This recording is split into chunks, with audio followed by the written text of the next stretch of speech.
Now, the greatest radio shows of all time. Suspense. The Shadow Node. Washington calling David Harding, counter-spy. Classic radio theater. The Great Gildersleeve. Fibber McGee and Molly. Dragnet. Gunsmoke. The Lone Ranger. Now, step back into a time machine with your host, Wyatt Cox. Good evening, friends of the Inner Sanctum. We're going to head to the movies on this Saturday with episodes of Tarzan, Lord of the Jungle, starring Lamont Johnson. This goes back to 1951. Stars Over Hollywood, starring Gary Merrill and My Wife, the Deputy Sheriff, and an adaptation of the Ghost and Mrs Muir on the Screen Directors Playhouse, Charles Boyer and Jane Wyatt. And then we'll wrap it all up with an episode of The Couple Next Door. That's what's ahead on this Saturday, 16th day of August, 228th day of the year, 137 days left in 2025. Revolutionary War Battle of Bennington, Vermont, won on this date in 1777 by our side. The original Siamese twins, Eng and Chang, arrived in Boston on this date in 1829. President James Buchanan inaugurated the new transatlantic telegraph cable on this date in 1858 by exchanging greetings with Queen Victoria of the UK. A weak signal forced a shutdown of the service in a few weeks. It was on this date in 1948 baseball legend Babe Ruth died in New York City at the age of 53. There's been so many lovely things said about me, and I'm glad that I've had the opportunity to thank everybody. Thank you. Give him away, Gary.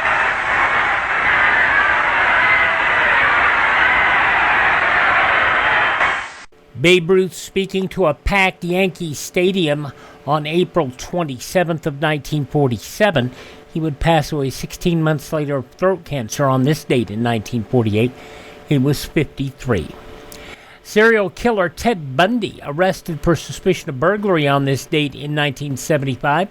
He would escape twice. In 1977, Roger Mudd on CBS told Americans the king had died. Elvis Presley, the singer who shaked, rattled, and rolled his way to rock history in the 1950s, died today in Memphis. He was 42. Presley dying at Graceland, heart failure the cause. Autopsy had been completed, and the cause of death is cardiac arrhythmia due to undetermined causes.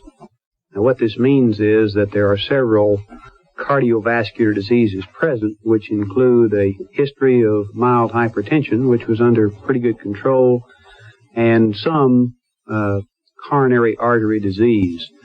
Now, these two diseases may have been responsible for this cardiac arrhythmia. The precise cause has not yet been determined for the cardiac arrhythmia. It may take several days to several weeks to determine that specific cause, and in some cases it never is discovered. Shelby County Medical Examiner Jerry Frank, who also said there was no evidence of drug use, ruling out an overdose. In 1984, carmaker John DeLorean acquitted of all 8 counts of possessing and distributing cocaine. It was too late at that time because, it was this whole thing. It was, charged on page 1, acquitted on page 95. 2008, the Trump International Hotel and Tower in Chicago topped off at 1,389 feet at the time, the world's highest residence above ground level. In 2014, Missouri Governor Jay Nixon declared a state of emergency and imposed a curfew in the St. Louis suburb of Ferguson, where police and protesters clashed in the week since black teenager Michael Brown shot to death by a white officer that Brown was allegedly assaulting. This is not to silence the people of Ferguson or this region or others, but to contain those who are drowning out the voice of the people with their actions. At the time, we were told that Brown was struggling, attempted to swipe the officer's gun. That would cause a problem. Now, it was on this date 3 years ago today, President Biden signed Democrats' landmark climate change and health care bill. This bill is the biggest step forward on climate ever. And it's going to allow us to boldly take additional steps toward meeting all of my climate goals, the ones we set out when we ran. The final piece of the president's pared-down domestic agenda as he aimed to boost his party's standing with voters ahead of midterm elections. Apart from Babe Ruth and Elvis Presley, others who passed away on this date include the author of Gone with the Wind, Margaret Mitchell, also actor Bela Lugosi, Amanda Blake. You remember her from the television Gunsmoke. He was a champion in both the American Wrestling Alliance and the National Wrestling Alliance, American Wrestling Association, I should say, the Verne Gagne group. Pat O'Connor, who ended up at his retirement, he owned a piece of the St. Louis wrestling territory. Pat O'Connor passing away on this date in 1990. William Wyndham, wonderful character actor, passing away on this date. He did comedy, but he also did drama and did some great stuff. Singer-songwriter Aretha Franklin, R-E-S-P-E-C-T, and Henry Fonda. Peter Fonda, all passing away on this date in history. Birthdays on this date include Israeli Prime Minister, Nobel Peace Prize recipient Menachem Begin. Also, singer Al Hibbler had a wonderful religious song that went as high as number 4 in 1954. Talking about God. Also, actor Fess Parker, Daniel Boone was a man. Pro wrestler Fritz von Erich, who spawned, three generations of wrestlers now. Fritz von Erich, born on this date. Actor Robert Culp, also football player and announcer Frank Gifford, Kathy Lee's husband. Singer Edie Gourmet, and another great pro wrestler, well forgotten by most people, Dirty Dick Murdoch. Did a very solid Texas character, yeah. All those folks born on this date in history, they have gone on to their reward. Hi, this is Jeff Foxworthy. It is now time for the birthday announcements. The following people are now officially older than dirt. The earliest surviving Academy Award nominee and one of the last surviving stars of the golden age of Hollywood, Ann Blythe, 97 years old today. Catwoman on TV's Batman, Julie Newmar, 92.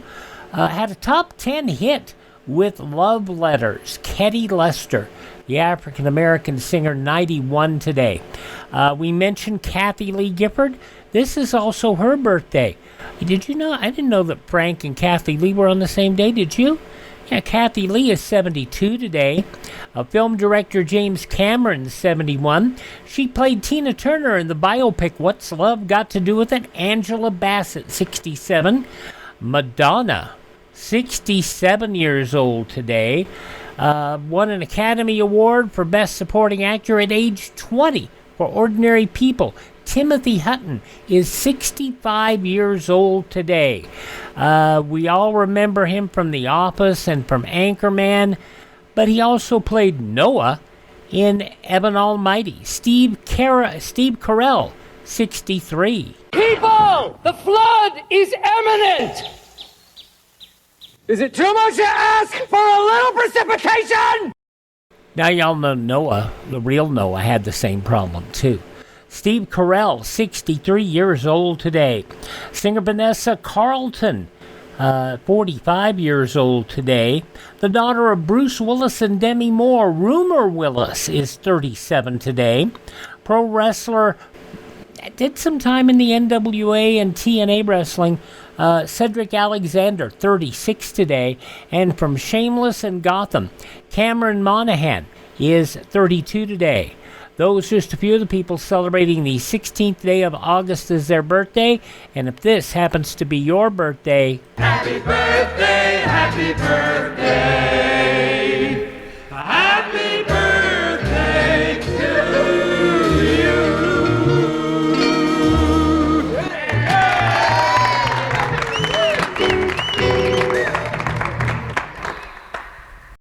we're going to get started here on this episode of Classic Radio Theater with Wyatt Cox on a Saturday with an episode of Tarzan, Lord of the Jungle, a first-time show here on the podcast. Lamont Johnson starring in the pre-television series. 74 years ago, August 16, 1951, the story of the Trophy Room. That's next.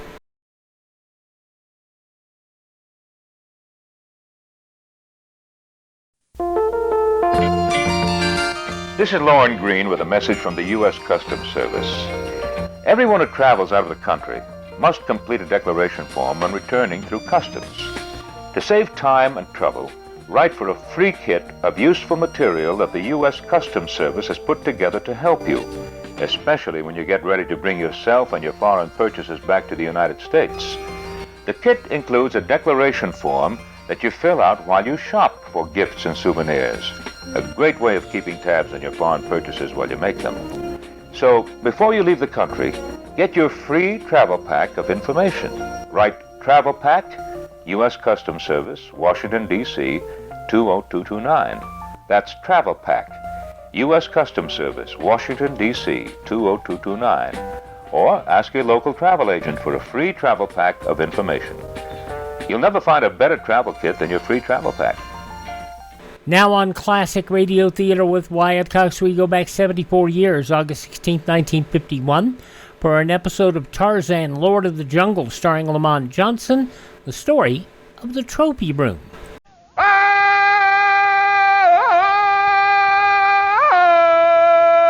From the heart of the jungle comes a savage cry of victory. This is Tarzan, Lord of the Jungle.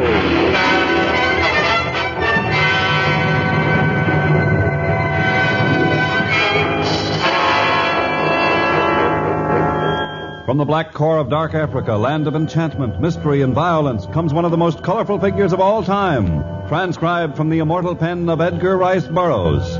Tarzan, the bronzed white son of the jungle. And now, in the very words of Mr. Burroughs, the story of Trophy Room.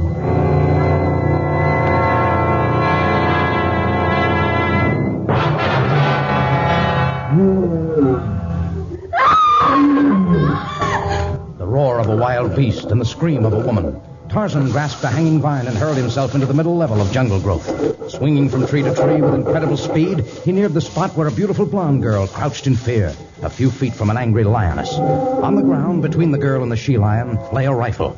Now the girl gathered courage and reached out for the weapon, but the lioness, seeming to sense her intentions, struck out with cruel talons, breaking the girl's slender arm. The scent of blood was strong now, and the lioness leaped forward. But a metal-tipped arrow, seeming to come from nowhere, caught the lioness in midair and plunged deep into its savage heart.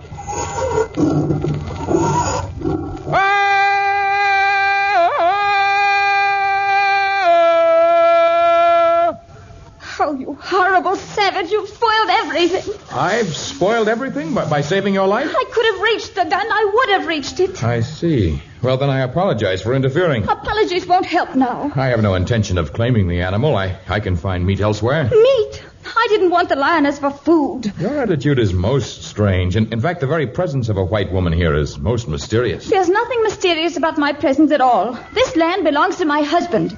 We have a large house less than a mile from here. In the middle of the jungle? Yes, in the middle of the jungle. But why should you question me? You're a trespasser on this land. It's up to you to explain what you're doing here. This section of the jungle is one of the few I have not explored up until now. I like to explore. I did not know that this was private land. Well, you know it now, so you'd better leave. I shall. But next time I'd suggest that you exercise a little more care when you take a walk. It isn't safe for a woman to wander aimlessly in the jungle. I wasn't wandering aimlessly. I saw the lioness prowling out here. I can see a great distance from my bedroom window. You came here deliberately to stalk a lioness? Why? Oh, you ask too many questions. I advise you to get off our land at once. And I'd advise you to hurry home and have that arm looked at. It's badly injured. I'd have given my whole arm to take that lioness home. But you can take it home. I told you I'd not claim it. I'll carry it to your house for you and then leave your property. Oh, thank you, but it wouldn't do any good now. My husband could tell at a glance how it had been killed. He'd know I hadn't shot it. Byron knows all there is to know about hunting. Byron, that's your husband's name? Byron Baldwin. I'm Althea Baldwin. I'm Tarzan. And I apologize for spoiling whatever it is I've spoiled. I thought you were in danger. Oh, I was. I couldn't have reached the rifle.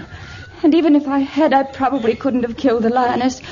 But I wanted to so very badly. I've never been able to understand man's passion for killing. Nor I. But hunting means everything to Byron. That's why he had our house built in the jungle. Hunting's all he cares about. I thought if I could come out here alone, if I could kill that lioness without help, I could make him respect me again. I guess a woman will do anything to recapture her husband's love. Recapture? Ah, that explains a great deal. You imagine your husband no longer loves you, huh? It isn't imagination. But you're very beautiful. You have courage, too. Surely you must be mistaken about your husband's love. I'm not mistaken. If you don't believe me, come back to the house with me. I'll show you a man who lives only so he can hunt. A man whose only love is the love of killing.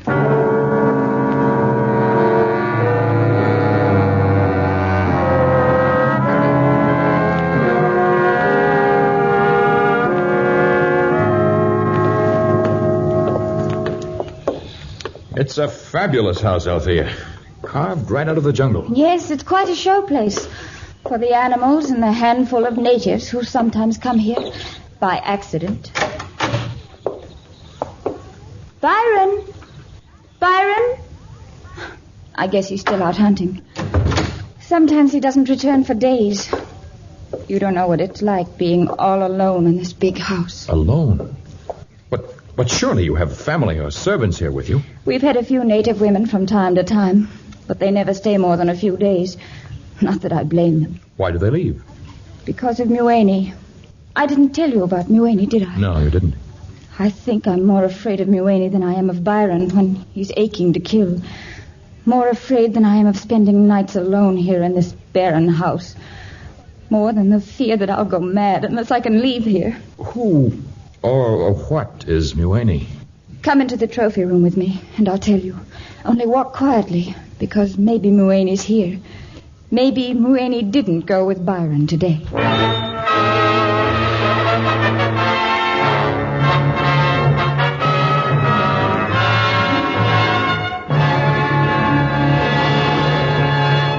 In just a moment, we'll return to our exciting story of Tarzan.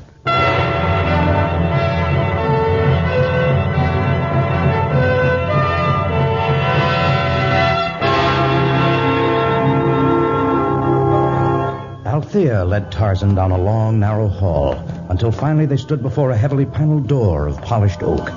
This was the trophy room. Althea swallowed hard and then swung the door open, admitting a narrow shaft of light that illuminated a few mounted heads of animals and reptiles hanging on the walls.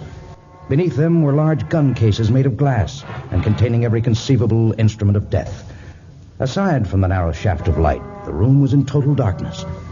Tarzan crossed to open the somber black drapes, but as he did so, a figure moved in the shadows, and a huge Negro, the largest man Tarzan had ever seen, came at him, his dark face contorted with rage. No, Mueni, no, put that poker down. You'll kill Tarzan. Drop that poker or I'll break your arm. All right, if you won't drop it, There. And now I've got my hand on my knife. No, Tarzan, don't harm Mueni. He didn't know what he was doing. He's like a child. I'll find out what sort of a child he is. Tell me why you attacked me, or I'll plunge this knife into your heart. Tell me! Please, Tarzan, let him go. He can't tell you what was in his mind. He has no powers of speech. What? Oh.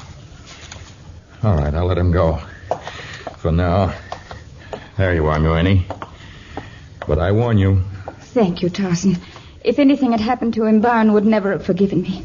Mueni, go to your room. I'll call you when the master comes. I said go to your room. Well, if that's the reception Mueni accords every newcomer here, I don't wonder that you're alone. I don't think he's actually vicious. He just has some sort of strange idea that he must protect everything that belongs to Byron. And of course, he thinks of me as one of Byron's possessions. I guess I am. Has he never spoken? I don't think so. Although, of course, we're not sure. You see, Byron bought him at a slave auction when he was full grown. Despite his size and his strength, he was quite a bargain, being mute. Is he deaf as well? Oh, no. He has superhuman hearing. The way Dr. Sloan explained it, he's extremely sensitive to vibrations. I suppose that's why he can sense the coming of an animal from an incredible distance, even against the wind. A valuable asset for a hunting companion. Is that why Byron keeps him? Of course. Dr. Sloan examined Muir and said that with his sensitivity to vibrations, he could be taught to speak. Byron was furious. He hadn't given Dr. Sloan permission to examine Muir, and he had no intention of having his perfect servant changed. Who was Dr. Sloan? Oh, I didn't tell you about him, did I? No, you didn't. He was a well-known hunter as well as being a famous doctor. Byron invited him here, and he was our guest for several months. I suppose he would have remained longer had it not been for his interference in the case of Muir. That's incredible. Byron suddenly decided Dr. Sloan was a meddling fool, and he was afraid Muir might hear the doctor say he could be taught to speak. Byron didn't want that. He drove Dr. Sloan out of the house in the middle of the night at the point of a gun. Well, I'll open the drapes so you can see my beloved husband's altar room more easily. Oh, I'll do it. You call this his altar room? Yes. This is where he does his worshipping to the only God he knows. I've seen him spend hours here just polishing the stock of a favorite gun. Althea, when we met, you said you wanted to kill the lioness so you could recapture your husband's love. And yet you speak of him with hatred in your voice. Do I? Why did you marry him? Oh, he was quite a catch. Tall, handsome, wealthy, a well-known sportsman with a romantic hunting lodge in Africa. Any girl would have jumped at the chance. Yes, I can understand that, but now that you know what he is, why don't you leave him? I tried that twice. Oh, yes, I have a great chance of trying to get away from Byron and his watchdog, Muir. No one should be forced to remain in a place they find unbearable, with people they've come to hate. I'll help you escape, Althea. Oh, would you, Tarzan? Would you take me with you to another land? To a place where Byron can't find me? Of course I will. Oh, Tarzan, I've waited years for someone like you to come along. Promise you won't go back on your word. Of course I won't. Well, this is a pleasant little scene. Byron. It's quite a surprise to come home and find my wife in the arms of another man. She was hardly in my arms. She'd started to cry, and I was merely comforting her, patting her on the back as I would a small jungle creature who was lost and frightened. Yes, I can see from your attire that you're more used to the jungle than to the drawing room. Yet certain, shall we say, gifts seem instinctive. Among the apes who raised me, there was always one crime that was unforgivable. The taking of another's mate. It's a crime I could never be guilty of, for I myself have helped a pack of apes tear the violator of this law limb from limb. I have no intention of attempting to tear you limb from limb, Jungle Man. But I think you will find that I am not without my own forms of punishment.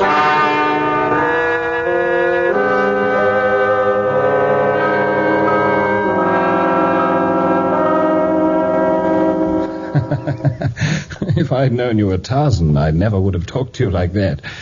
Tarzan? Why should my identity make any difference? We'll get to that. But right now you've got to promise to stay for dinner. Althea's fixing it now, and I have to admit she's a good cook. Is that why you keep her here against her will, so she can cook for you? Oh, so she's been off on that tack again, eh? I suppose she told you I was a little off my rocker, and I kept her a virtual prisoner here. Yes, she did. Poor Althea. I wish I knew what to do with her. She has the most incredible imagination. Are you sure that what she's told me stems from imagination? Well, of course, I don't know exactly what she's told you, but I know her usual line. It's part of her malady. I had a famous doctor come all the way here to examine her. He said she'd have to be placed in an institution for an indefinite period. Was that Dr. Sloan? Yes, it was. So she told you, huh? Well, your stories concerning him differ slightly. I never told Althea the whole truth. I was so furious at Dr. Sloan's diagnosis, I'm afraid I ran him off. Althea told me you drove him off because he threatened to teach Muir how to speak. Poor Althea. She knows I'd give my right arm to help Muir lead a normal life. I bought him from his parents because they planned to kill him out of fear of his muteness. They thought he was the reincarnation of some evil spirit. Yes, knowing the native mind, I can believe that. You can believe everything I've told you, Tarzan. What reason could I have for lying? I don't know. Here comes our dinner. Put the tray on the low table, Muir. Are we to eat here, Mr. Baldwin? Please call me Byron. We're going to be great friends, Tarzan. You don't mind eating here?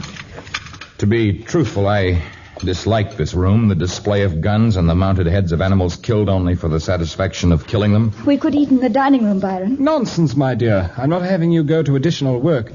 You see, Tarzan, we keep most of the house closed up because of the impossibility of obtaining reliable native servants. It would take Althea and Muir hours to get the dining room into usable shape. I see. Why don't you tell him the truth, Byron? That you even sleep in this room? That you can't bear to be separated from the animals you've mastered? Oh, now, please, dear, try to calm down. I know you're upset today, but all Yes, I am upset. I'm upset because now I can see from Tarzan's expression you've convinced him I'm crazy. Please, Althea. It'll be the same as it's always been. He'll go away convinced I'm insane and you're normal. Well, I won't let you fool anyone else. I will... Althea. No, you ain't back. I'm holding her wrists. Althea wasn't going to hurt me. She's just a little overwrought. Tell Muir you weren't going to hurt me, Althea. No, Muir. I wasn't going to hurt the precious Byron. See, Tarzan? Yes, I'm afraid I do. He has convinced you, Tarzan. You didn't raise a finger to help me. You think I'm mad now? The way you flew at him, it wasn't the act of a sane person. I've seen such fury in the jungle, but only from animals who had... Shall we eat, Tarzan? Althea will get over it in a few minutes. She'll sulk over in that corner for a little while, and then she'll join us. Muir, better take the coffee back to the kitchen and heat it again.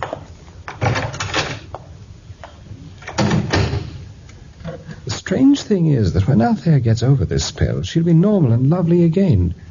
Here, have a bit of this cold mutton. I'm afraid my appetite has deserted me. Althea, what are you doing with that gun? Althea, put that gun down. Killing is never the way to solve a problem. The gun isn't loaded. I just want to prove to you whether it's Byron or I who's crazy. Oh, my favorite rifle. You smashed it. You broke it into pieces. Look at it. My lovely Cogswell and Harrison. Even the telescopic sight ruined. Althea, I'll never forgive you for this. It was my favorite rifle. My very favorite... Byron, after all, it's only a gun. Only a gun? I killed 100 animals with it. I've worked over it for days, adjusting the sight, finding out the best ammunition for a sure kill. It was the one rifle I really loved. She's ruined it. I hate to destroy anything, Tarzan, but it was the only way of making him show his hand. I can see the picture now, Althea. I'll keep my promise. I'll help you escape. Oh, no, you won't. Just step back or I'll put a nice little hole in your forehead. I always carry a pistol, just in case. There's no use reaching for your knife. Muir is very skillful at sleight of hand. My knife is gone. Yes, and your bow and arrows, too. Muir and I expected something like this. No, Tarzan. Don't move toward him. He's an excellent shot. He couldn't miss at this distance. No, I couldn't possibly miss. But I'm going to give you one chance to escape, Tarzan. However, I hardly think you'll like the conditions.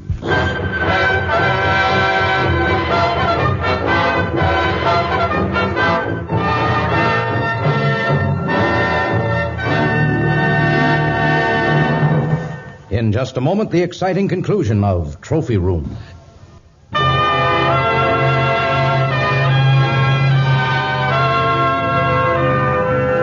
Byron, you spoke of giving me one chance to escape, provided I met certain conditions. What are the conditions? I read a story once about another man who had tired of the endless game of pitting his intelligence against that of dumb animals. He contrived a game wherein he would hunt man.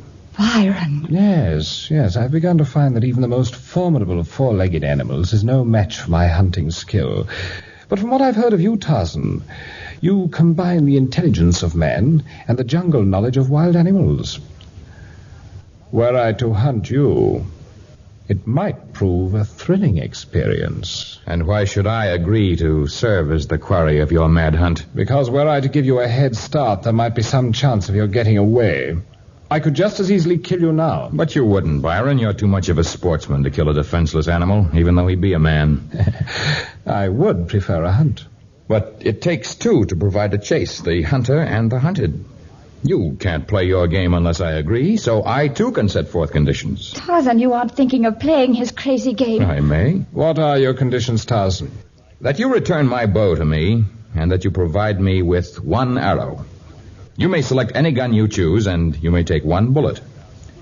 Before our game is over, we shall find out who is to be the hunter and who the hunted. Why should I agree to such ridiculous terms? Because were you to merely set me free, were you to give me the head start you mention, I could take to the upper level of jungle growth and be miles from here almost before you left the house. Why don't you take Byron up on it if you can escape? Why do you stand But if there? you agree to play the game my way, Byron, I will remain within a certain area. I promise that I shall not travel further than you can follow between now and dawn. All right. It's agreed. Let's take my property as the area for the hunt. There are fences on two sides, to the north and the east. The western boundary is marked by a wide creek, and the southern by the bamboo forest. I understand. The area is acceptable. And you shall have one arrow, and I, one bullet. It shall be a contest between one man and another, with life as the prize. Are you mad too, Tarzan? No, Althea, I'm quite sane, but this is the only method I can think of to free you from your captivity. Your only chance of a future rests in my ability to kill Byron before he kills me. Tarzan knew well the odds of this strange game, the advantage that a man with a gun had over one with a bow and a wooden arrow. He headed for the bamboo forest and then circled back along the heavy steel fencing that marked the north end of the hunting area. He walked softly, but if his adversary were near, he too knew the lore of the forest. No rustling leaf nor cracking twig revealed his presence. The wind was still, but even if it had not been, Tarzan realized his opponent was enough of a hunter to circle away from the wind. There was no scent, no sound, no hint that death in the form of a bullet might be waiting for Tarzan behind a bush, behind a small rock, from the creek bed or the fork of a tree. Hours passed, and still there was no sign of the hunter who had selected Tarzan as his quarry.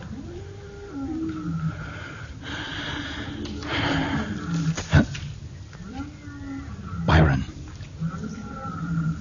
Now, if I can get him to waste his bullet, perhaps I can step from behind this tree for a split second and then duck back before... Well, Mr. Byron Baldwin, you're not quite as accurate a shot as you gave yourself credit for. Perhaps the excitement of this hunt...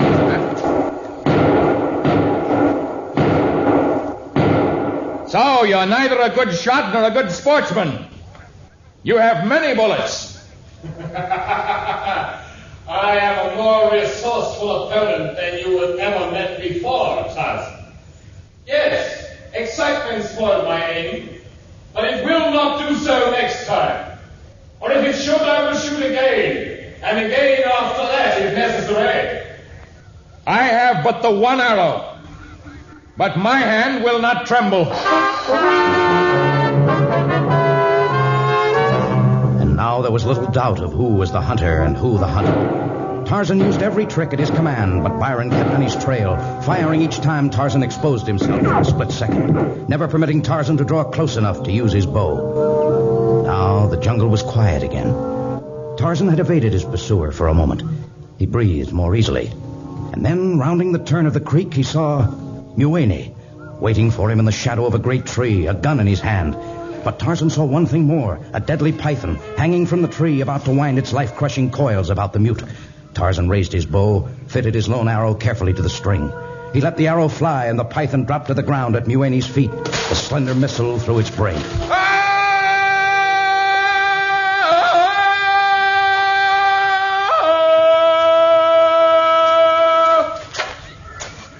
Yes, I know I'm a fool, Muir, to have wasted my single arrow and then to let my hunter know where I am by sounding my victory cry.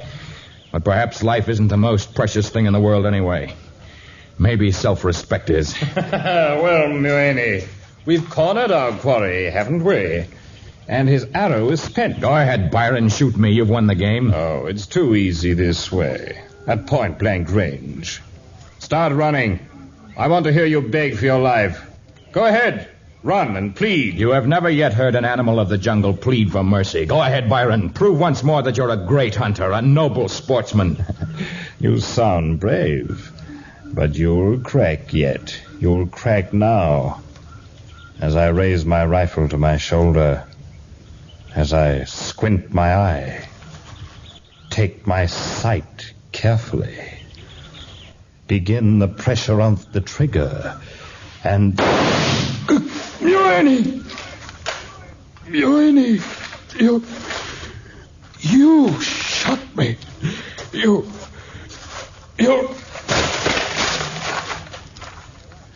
Tierney, you saved my life. And you killed the man who called himself your master. Byron! He's dead. Oh, Tarzan, did you have to kill him? I didn't kill him. But surely you aren't sorry to see him dead. Oh, I loved him. No matter what he was or what he did, I loved him. I told you when we met this morning I was only trying to regain his love. Oh, I know I'm a fool. You didn't kill him. Then who? Tierney, why? Tarzan. First friend. He spoke. Tierney spoke. Your doctor friend once said he could learn to speak, and sometimes out of great feeling come lessons not even science can teach us. Great feeling. I don't think I'll ever feel anything again. Yes. Yes, you will learn to feel and love and live once more. And Tierney will learn to speak and to make a new life. Each of you will be a whole person with no master to rule your soul. Nature intended it thus. And in the end, only the laws of nature triumph.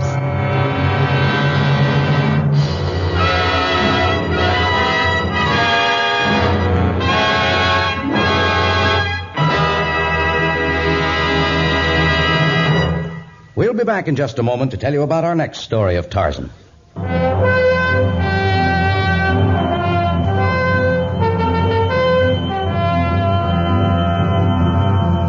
With courage and determination, the small group of pioneers push forward the development of new lands in the jungle wilderness.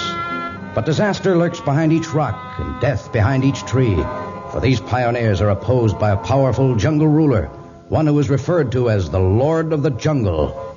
In our next story, Tarzan's Mistake.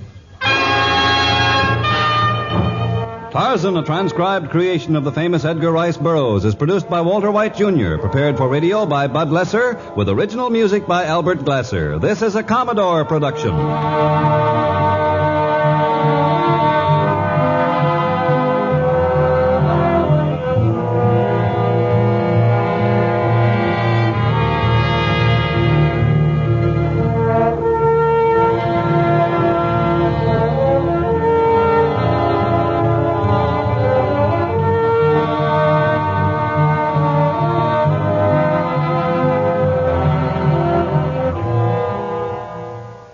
Lamont Johnson is actually an Academy Award-winning director, Emmy Award-winning director for television. He was an actor, film director, television director, and when he was doing this particular program, he was just 16 years of age, playing Tarzan. He was also a newscaster and disc jockey. He also played Archie Goodwin opposite Sidney Greenstreet in NBC's New Adventures of Nero Wolfe on the radio. Then he went to films and television, initially as an actor, but then as a director. And in that field, he had some significant success. He was nominated for 9 Emmy Awards, won twice, for 1985's Wallenberg, A Hero Story, and the 1988 Lincoln, both for outstanding direction for a miniseries movie or a dramatic special. And he did a lot. As I said, he did a number of other great ones. So there you go. Good stuff to know about this young man. He passed away in 2010 at the age of 88, born in 1922. So he had his work. He did. He had his fun work. Okay, there we go with Lamont Johnson and Tarzan. Actually, I fibbed. He did not play this role at the age of 16. he started acting on the radio at the age of 16.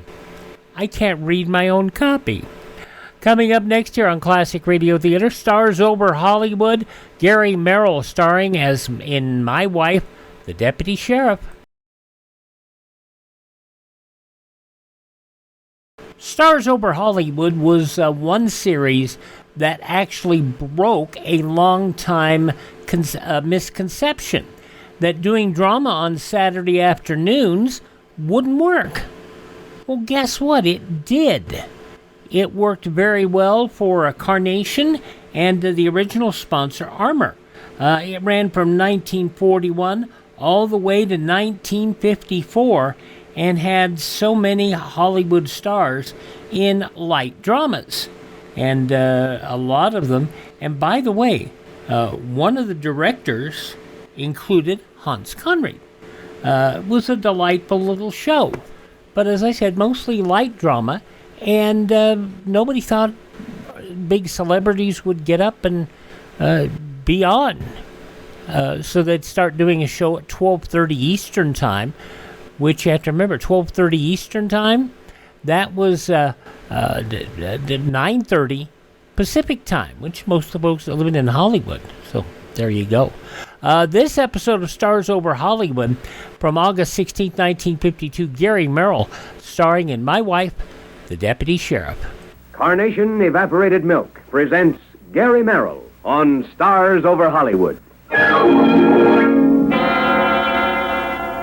When I captured Red Beasley and he was sent up to the state prison for murder, it seemed like a closed case. But as it turned out, it wasn't just routine.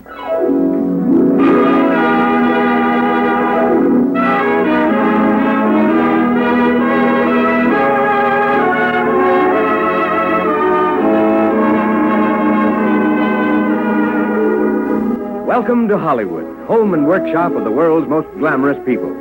Each week, Stars Over Hollywood presents in person the world's best-known stars, actors you've seen in motion pictures and heard on radio. Such famous names as Jane Wyman, Vincent Price, Debbie Reynolds. Today, Carnation, the world's favorite brand of evaporated milk, brings you transcribed a star who will soon be seen in the 20th Century Fox production, Night Without Sleep. Gary Merrill. The story, My Wife, the Deputy Sheriff.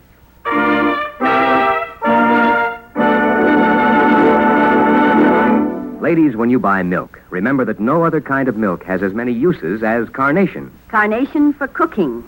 Carnation for coffee. Carnation for baby feeding. For 3 generations, housewives and mothers have cooked with Carnation and raised their children on Carnation. Almost a byword in millions of homes, Carnation is the world's favorite brand of evaporated milk. And no wonder. No other kind of milk has as many uses. More than double rich with the consistency of cream, Carnation evaporated milk serves most cream purposes. Mixed with an equal amount of water, Carnation serves all milk purposes, too. And even diluted in this way, Carnation is still richer than your state standard for bottled milk. So follow the example of 3 generations of housewives and mothers. Never be without economical, double-rich Carnation, the milk from contented cows.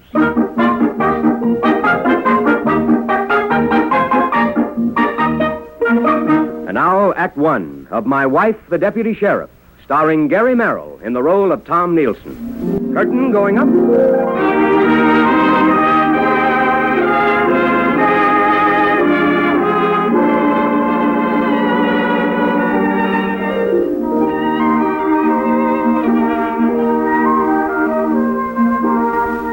It's early morning on the rugged desert country of our great Southwest.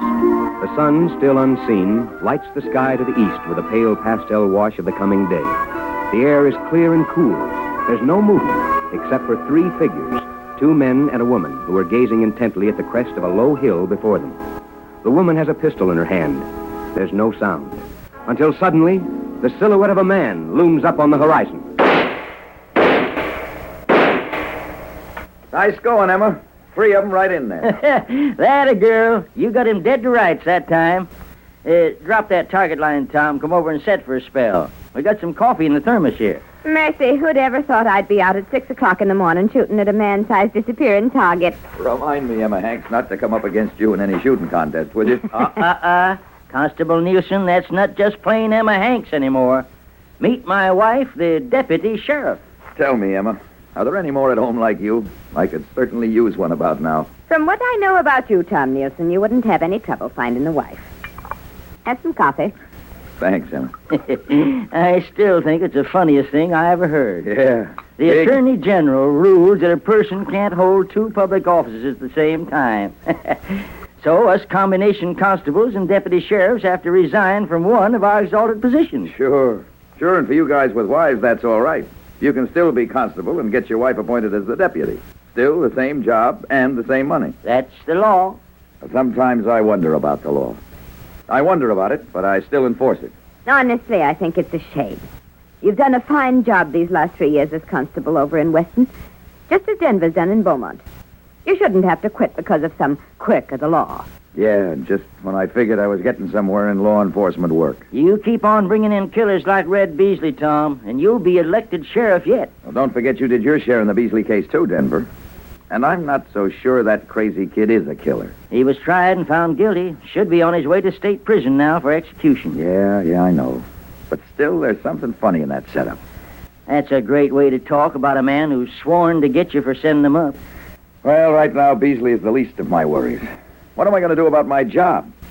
Why, I had a good chance of going to the FBI Academy next year. Yeah, that'd be a good break for sure. Well, this may be a startling suggestion to you hard-headed galoots.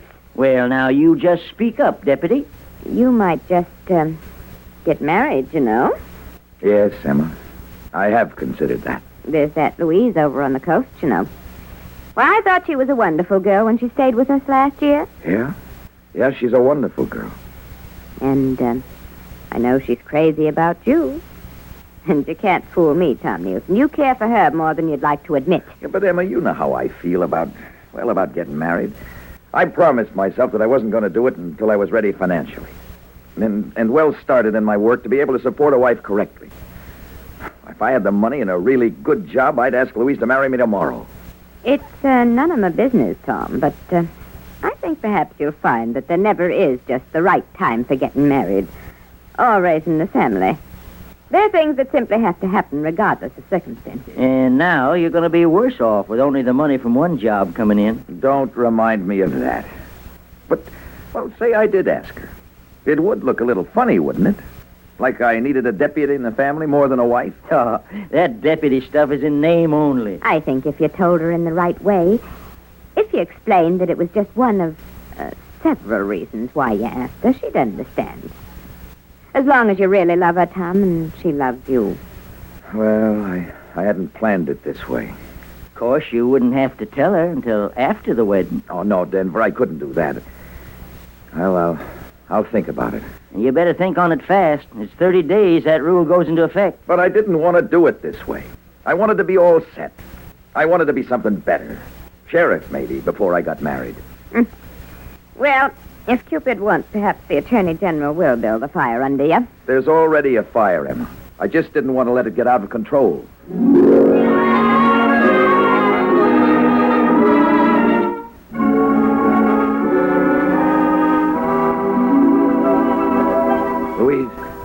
Louise, that you? Tom? Yeah, that's right. How are you? Well, fine, Tom. Is everything all right? Louise, I want to ask you something. Oh? Well, please do. Louise, will you marry me? Oh, Tom, you are ill. No, really, I'm not. I mean it. Louise, darling, I love you very much. I always have. Oh, do you mean it? With all my heart, I mean it. Yes. I've been waiting so long for that question. I can't believe you've said it. Well, I did. I had a feeling you were married to your job. And that's something I want to tell you about, I too. don't care, darling, if you aren't making a lot of money. I know you've got a future, and I believe in you. But it's something else, Louise. Tom, darling, it'll keep. I'll see you day after tomorrow. The day after tomorrow? What's your job? Oh, I've had an agreement for the last 2 years that I can leave on a minute's notice, so I'm doing so tomorrow. I'll take the first possible plane. I can stay with the Hanks again, can't I? Oh, yeah, sure, but Louise, you ought to know about the... Darling, I don't have to know about anything else. But, Louise, you've got to There's listen only one thing I have to do now, and that's pack. I love you, Tom, darling. I'll see you soon. Louise, listen. Oh, why didn't the Attorney General stay out of this?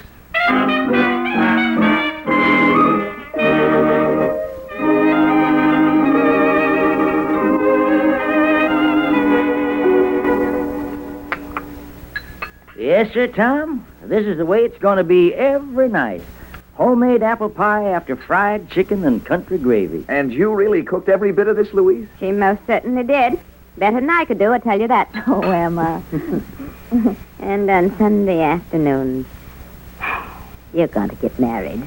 You been consulted about this, Tom? Well, actually, no, but I don't... Don't start already getting left out of decision-making. It'll catch up with you soon enough. Now, does all this meet with your approval? Well, now... Yes, I think it'll be all right. You keep out of this, Denver, Hanks. Louise, why don't you and I go out and sit on the porch? Denver said he wanted to help with the dishes. Why, I did not. Denver? That's very sweet of you, Denver. Yeah, guess it is. Well, it was a wonderful dinner, ladies. Thank you. No, don't thank me, Tom Nielsen. Louise did it all. I don't see why Now, you hush up, Denver, Hanks, and come on into the kitchen. Oh, they're wonderful, aren't they? It'll be so nice having them near. Well, they've practically been parents to me. Oh, Tom, it's so beautiful. I still can't get over these clear, cool desert nights. You'll be an old desert rat before you know it, dear. Mm-hmm. Doesn't seem possible I'm here. Louise, that's something I wanted to talk about. Yes? Maybe you're wondering why I went into action so suddenly. Oh, no, darling, I don't care. You did. That's enough for me. But you've got to realize, Louise, that often things happen to change a man's mind. That outside circumstances cause us to work inside. Well, whatever it was, it certainly worked. Yeah. And I'm very glad now. But I still feel I should tell you. Hello? You know, it is strange how long it's been. I'd almost given up, but I knew you were worth waiting for. Well, I'm glad you waited. All right, I'll tell you. You know that I wanted to get married sooner. I just wanted to be ready. Now you're ready? Yes. Yes, I am. Only, first, there's something I must tell you. You see, Louise... Tom, I hate to break this up, especially after me starting those darn dishes. Oh, yes, Denver, what's up? Well, that was your part-time deputy you called. Says your office has orders for a special pickup. You ought to get back over to Weston. Oh, no. Afraid so. Well, I guess I'd better. Oh, well, can you come back?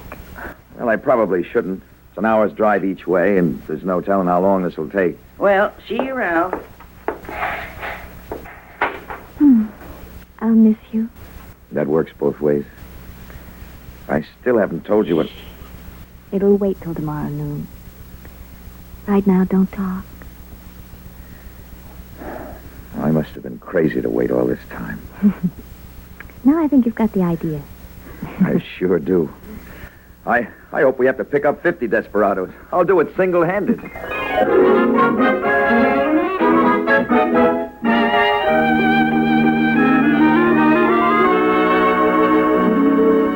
Just right now where I marked the X's on the line, please. It'll be a pleasure. Now, you, Constable. All right. There. Yeah, let me get these folded up proper, and you can be on your way. Well, that was easy, wasn't it? Well, it took me long enough to bring you around. That reminds me, Louise, I still have something to tell you. Well, Constable, I guess you outfoxed the state's attorney general, didn't you? Got your wife and the deputy sheriff at the same time. Yes, I guess so. Could we have our copy, please? Huh? What's this? Well, it's what I was going to tell you, Louise. You mean Tom here hasn't told you about the new rule? No, what rule? Louise, please, I was... No, wait a minute. I want to hear this. Go on. What is it? Well, it's not my affair. Oh, go on. Seems the Attorney General ruled no one person could hold two public offices simultaneously. So these here combination constables and deputy sheriffs have been having their wives appointed deputies while they stayed on as constables. It's still the same work, but that way the family gets all the pay. I don't believe it. What's in the papers, ma'am? That's what I had to tell you. Tom Nielsen, I should have guessed something about your job was behind this. Louise, please, it was just one... 2 years I've wanted to marry you, and now you do it just to keep your job. Well, I'm afraid I'm not very good deputy sheriff material. I just want to be a wife to someone who loves me, somebody without a tin badge and a tin heart. Louise, I still love you, really. You're in love with your job, Tom, and as far as I'm concerned, you're married to it, not to me. Goodbye. And don't come after me. Wait, Louise. Louise! Oh, constable, forgot your license. Thanks. Thanks a lot. A lot of good that'll do me now. A lot of good.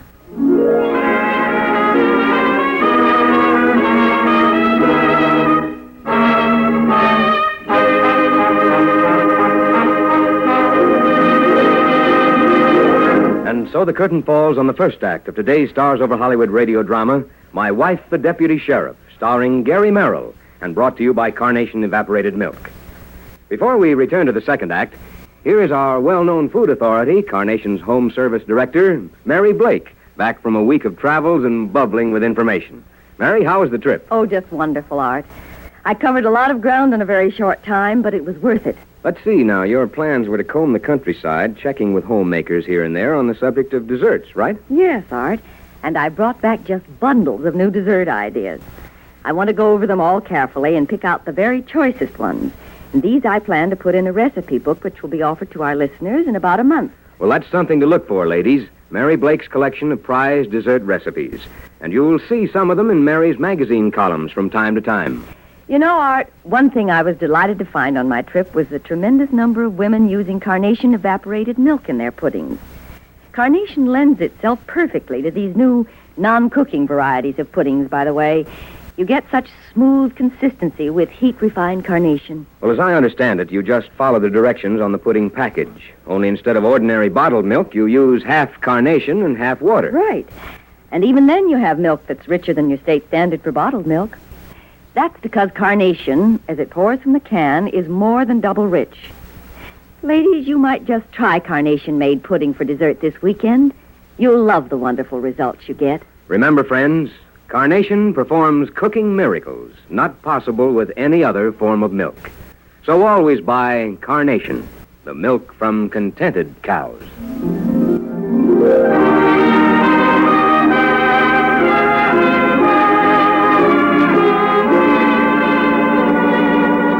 We return now to the second act of My Wife, the Deputy Sheriff, starring Gary Merrill in the role of Tom Nielsen.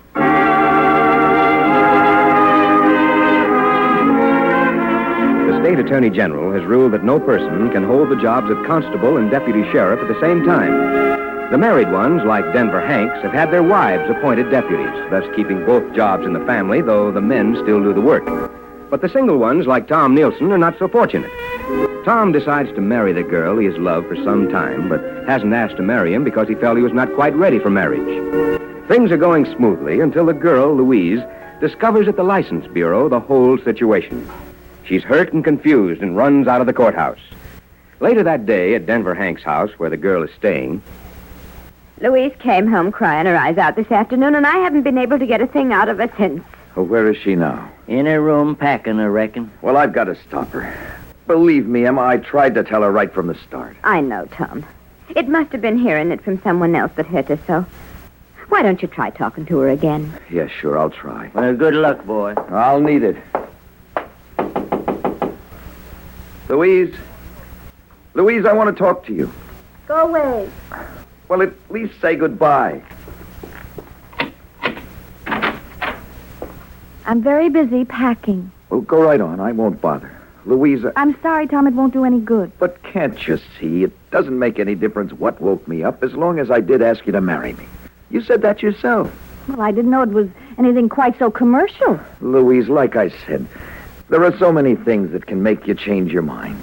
And, Louise, a change of mind doesn't mean a change of heart. I said it isn't going to help. I know you're hurt, Louise, and I'm terribly sorry I caused you. If you look back, I tried from the very start to tell you. You can see that. Tom, I'm completely confused. I've got to get away and think. All right, Louise. Tom, would you come out here a minute? Excuse me. Coming, Denver.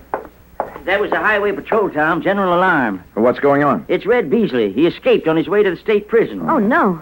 How long ago? About sundown. They've been trying to get hold of us, but the lines was tied up. Beasley stole a car. He's headed this way. Well, it looks like we'll have to stop him again. The patrol says they think he's armed. Took a guard's gun. He's a killer, Tom, and he's sworn to get you. Maybe he's a killer, Denver. And maybe he's just a hot-tempered kid who's been framed. As I recall, he also boasted he was going to get you someday, too. Tom, be careful. Please, don't get hurt. I've had my share of hurt for the day, thank you. Oh, Tom. That wasn't too nice, Tom.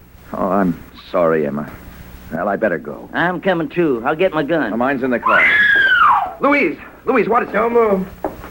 Just keep in front of me, lady, and you won't get hurt. Beasley. He's using Louise as a shield. Well, now, isn't this a nice little surprise? He's come in my window. I didn't know he Shut was up, there. lady. This is my time to talk. So you're both here together. I thought I'd have to make 2 separate trips. This is like killing 2 birds with 1 stone. I don't care what you do with us, Beasley, but keep the women out of it. Let them go. They're just the protection I need. And letting them see you dirty coppers get it will make it even better. Why, you crazy killer. Easy, Hanks. You aren't driving this time. So I'm a killer, huh? You know, I used to be a pretty ordinary guy. Then I got roped in on something that was a little too much for me. After that, well, it didn't take long. Now I'm going to die for something I didn't do. Well, you can bet I'm going to take a few along with me. You boys ready? Red, after you get us, what about the women? Why don't you just worry about that, Nielsen? One of your last worries. Who wants to be first? Denver. Keep out of this, lady. Well, you had the most to do with it, Nielsen. Have you picked your spot, Red? Where are you planning to shoot? I guess what do you want to know for? Well, I just thought you ought to know what you're shooting through. There's something in the breast pocket of my jacket that might interest you. Nothing you've got interests me. Has to do with some friends of yours. The Winston brothers and a girl. A girl named Sheila. I ain't no squealer. What do you know about them? Sometimes it's not too smart to be quiet about people who ought to be talked about, Red. It's all in my pocket. I don't believe it. Take a look. It's a trick. All right. Let the lady in front of you look. She can read it to you. Look, Nielsen, if this is one of your phony deals... Let her look. Okay, take the jacket off and throw it on the floor in front of you. I'd be pleased to. There. Now you, go pick it up and come back. What's in the pocket? And don't you guys try anything. I still got it covered. There's a paper here. It's a marriage license. What are you trying to do, copper? Play on my sympathy? No, Red, I forgot about that. It's the envelope. Okay, lady, the envelope. It's a letter, stamped, sealed. Who to? State Board of Pardons and Paroles. Open it and read it. Tom?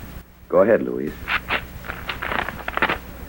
Dated today, addressed to the State Board of Pardons and Paroles. Copies to the governor, warden of the prison, and Judge Matthews. Go on.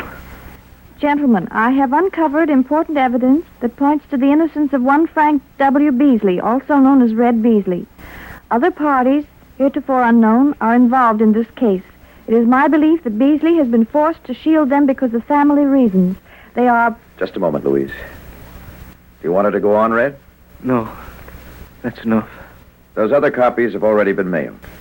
I was holding this to register it tomorrow. My full investigation report is in my files. I guess it's out now, huh? Yeah, Red. I'm sure you'll be cleared. Well, I'm glad. My wife and brothers, they weren't worth shielding. No, they weren't, Red. You figured I had my suspicions, didn't you? Yeah. Yeah, that was it. And Hank's, too. Not me, Red. I thought you were a killer of the worst kind. Looks like I was about to be one. Here, I won't need this anymore. Thank you, Red. I think you'd have used this gun. I thought I had to. I'm sorry, Nielsen. I know better now. I'm sure you do, Red. We'll get this straightened out yet. Denver, would you take Red out to the car? I'll be out right away and we'll take him in. Sure thing, Tom. Let's go, Red. You first.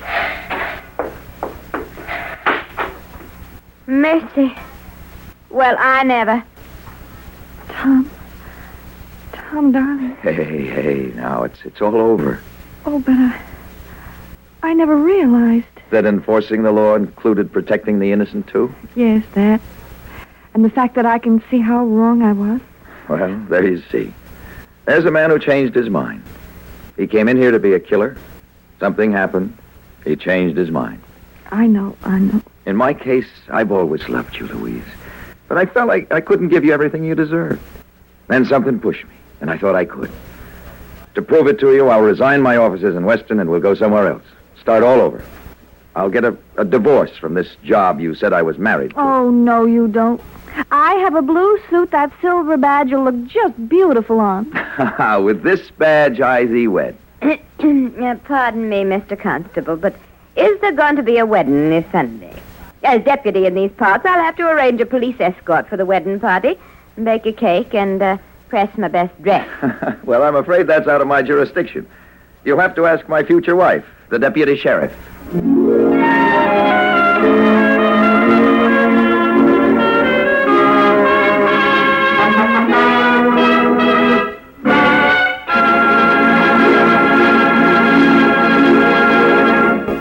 And so the curtain comes down on the final act of My Wife, the Deputy Sheriff. This week's Stars Over Hollywood show is presented by Carnation Evaporated Milk and starring Gary Merrill. In just a moment, we'll have news about next week's show. Right now, a curtain call from our star. Thanks, Art. You know, this has been my first appearance on Stars Over Hollywood, and I hope not my last. I've enjoyed it. One fine performance always calls for another, Gary. We'll all be looking forward to your next appearance. But before you leave us, let us leave you with something as memorable as your part in today's show. Oh, what's that, Art? Simply the taste of coffee creamed with Carnation Evaporated Milk. Here, have a cup and see what you think. Thanks. Well, it smells mighty good. Tastes very good. You see, Gary? That's why millions of coffee lovers actually like Carnation better than cream in their coffee. Carnation enriches coffee flavor and brings out a full body that's more satisfying. Now, Carnation can do this for coffee because it's more than double rich with the consistency of cream. And, of course, there's plenty of good, rich cream in every drop. Costs less than half as much as cream besides. Believe me, if you want to get the most out of good coffee, you want to cream it with Carnation, the milk that whips. And now, one more thing, Gary. To show our appreciation for your splendid performance today, we'd like you to have this bouquet to take home to your glamorous wife, the distinguished actress Betty Davis. Red and white carnations, just like those pictured on every can of Carnation Evaporated Milk. Well, that's very kind of you, Art. Goodbye, everyone. Goodbye, Gary Merrill. Next Saturday, Stars Over Hollywood will present Miss Debbie Reynolds in a romantic play titled The First Man She Met. And now, here's Miss Reynolds. I'm going to discard all the silly romantic notions I ever had about men. I'm going to scrap the idea that one man is a single bit different from the next. I'll marry the first man I meet. Thank you, Debbie Reynolds. I'm sure everyone will be here next week to hear you in this heartwarming play. The story on today's Stars Over Hollywood presentation was written by Roderick Peterson. The appearance of Gary Merrill was made possible through the kind permission of 20th Century Fox Studios, whose current release is the Technicolor production What Price Glory, starring James Cagney, Corinne Calvé, and Dan Daly. Supporting Mr. Merrill were Mary Jane Croft, Fred Howard, Alice Reinhardt, and Don Diamond. Music was composed and conducted by Rex Corey, and the program was directed and transcribed by Don Clark.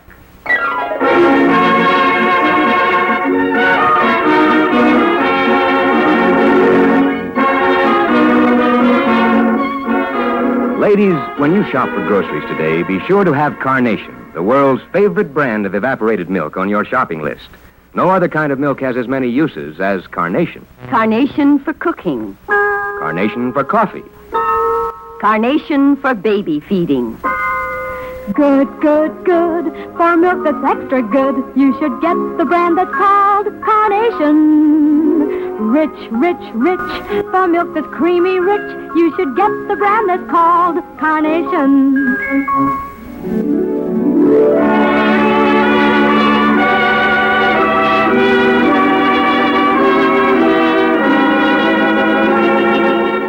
And now for the Carnation Company and Stars Over Hollywood, this is Art Ballinger suggesting that you be sure to see the George Burns and Gracie Allen television show, brought to you by Carnation Evaporated Milk. Tune in every Saturday and hear the world's greatest motion picture stars in person on Stars Over Hollywood. Next Saturday, we are proud to present Debbie Reynolds in The First Man She Met. Stay tuned now for Grand Central Station, which follows immediately over most of these stations. 9 out of 10 forest fires are man-caused. Only you can prevent this shameful waste by exercising care in the use of matches, cigarettes, and campfires. Stars Over Hollywood comes to you from our Hollywood studios and is heard in Canada over the Dominion Network of the Canadian Broadcasting Corporation. This is the CBS Radio Network.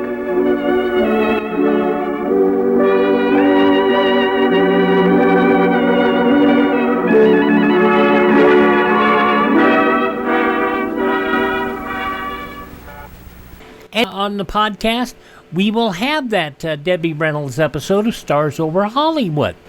Let's have that. Now, many of you may not remember Gary Merrill. He actually had some serious acting chops. He had roles in films like 12 O'Clock High and in All About Eve.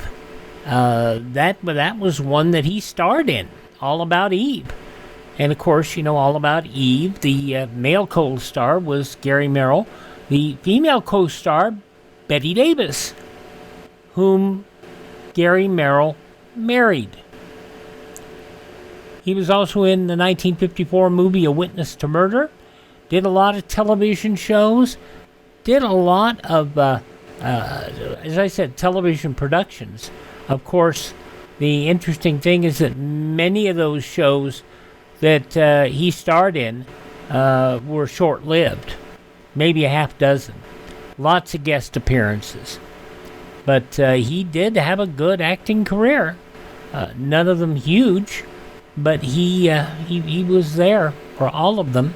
He passed away in 1990 at the age of 74. He was only married to Bette Davis from 1950 to 1960, so he was married to her at this time. Bette Davis was his second wife. Gary Merrill was her fourth husband. So there you go.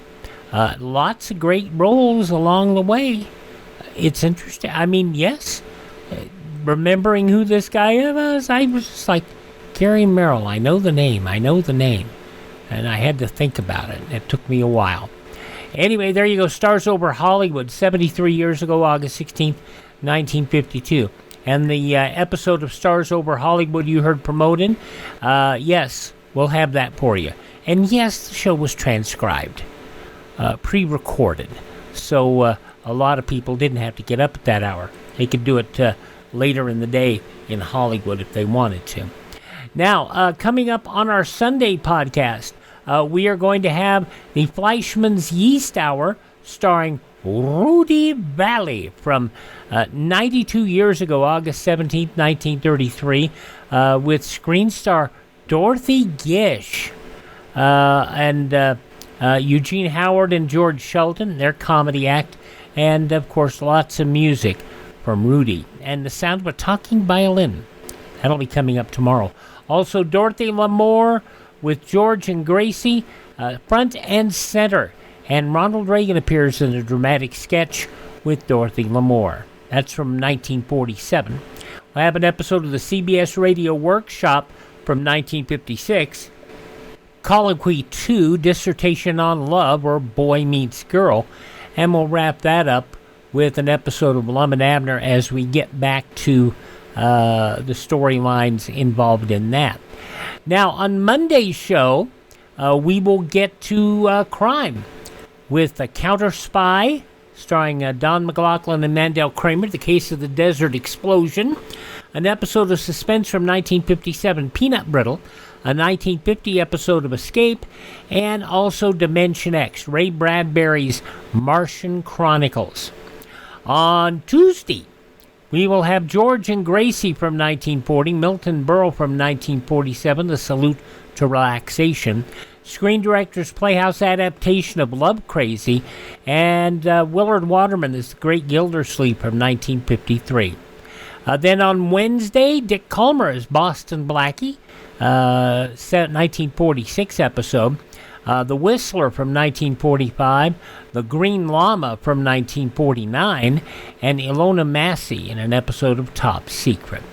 Thursday, comedy comes back around.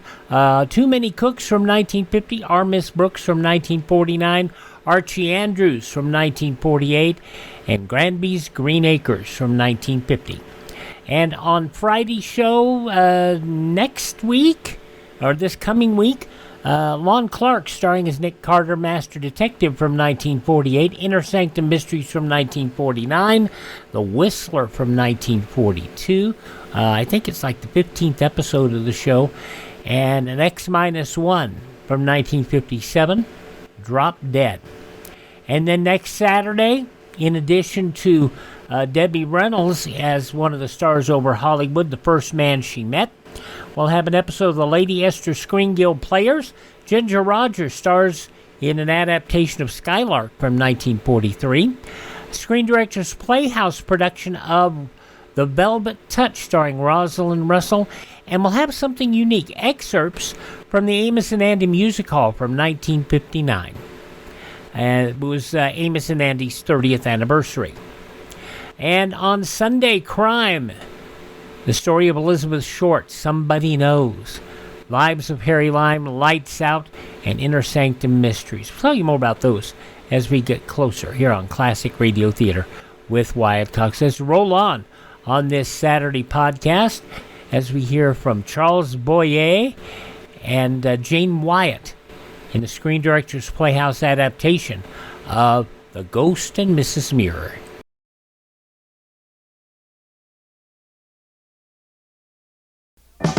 Somebody's knocking, should I let him in? I'm Terry Gibbs, and being an entertainer, I make international trips pretty often. There are a lot of others who are blind who make that trip too. Want to make it easier for them, and maybe for you? Thanks to the U.S. Customs Service, blind travelers can get important information about making U.S. returns a lot easier. That's because Travel Hints is now available on audio cassette or in Braille. Either way, when you know before you go, coming home through customs is a breeze. For a free copy of this vital information on cassette or in Braille, contact your regional library or write directly to the International Travel Office, U.S. Customs Service, Washington, D.C. 20229. And thanks to Customs for recognizing 1981, the year of the disabled person, as a great year to help in this important effort.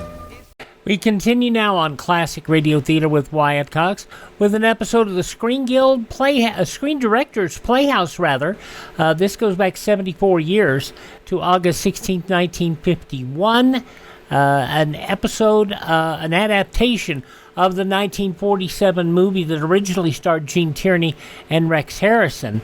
This episode stars Jane Wyatt and Charles Boyer. And this episode, well, of course, the movie is The Ghost and Mrs Muir. So let's listen. Screen Directors Playhouse stars Charles Boyer and Jane Wyatt. Production, The Ghost and Mrs Muir. Director, Joseph Mankiewicz.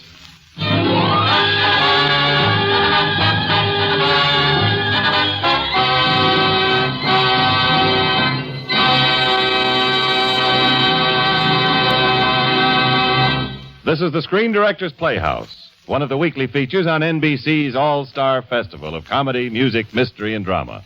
Brought to you by Chesterfield, always milder, better tasting, cooler smoking, plus no unpleasant aftertaste. And that's the biggest plus in cigarette history. By the makers of Anacin for the fast relief from the pain of headache, neuritis, and neuralgia, and by RCA Victor, world leader in radio, first in recorded music, first in television.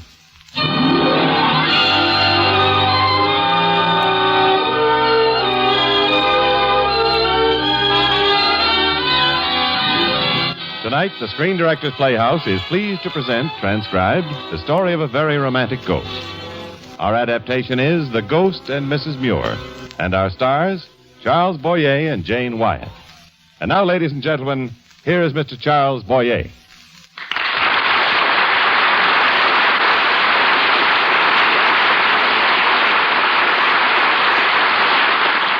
Good evening, ladies and gentlemen.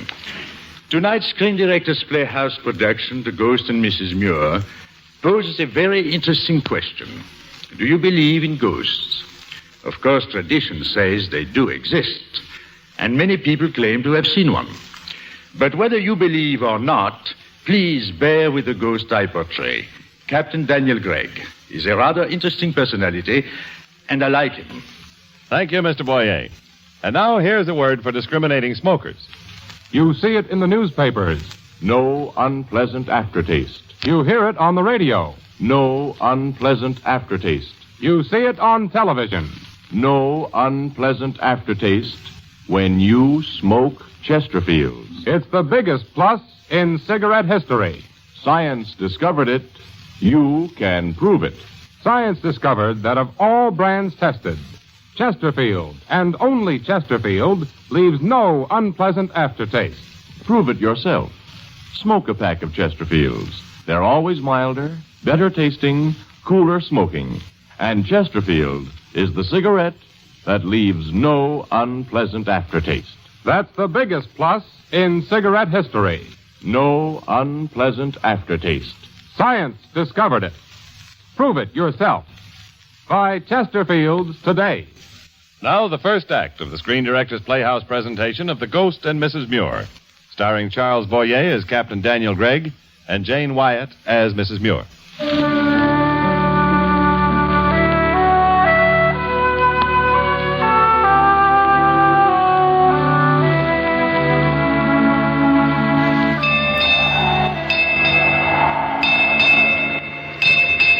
Good evening. Allow me to introduce myself. I am the ghost of Captain Gregg. In my lifetime, master of the schooner Mary, now hunting Gull Cottage, White Cliff by the sea.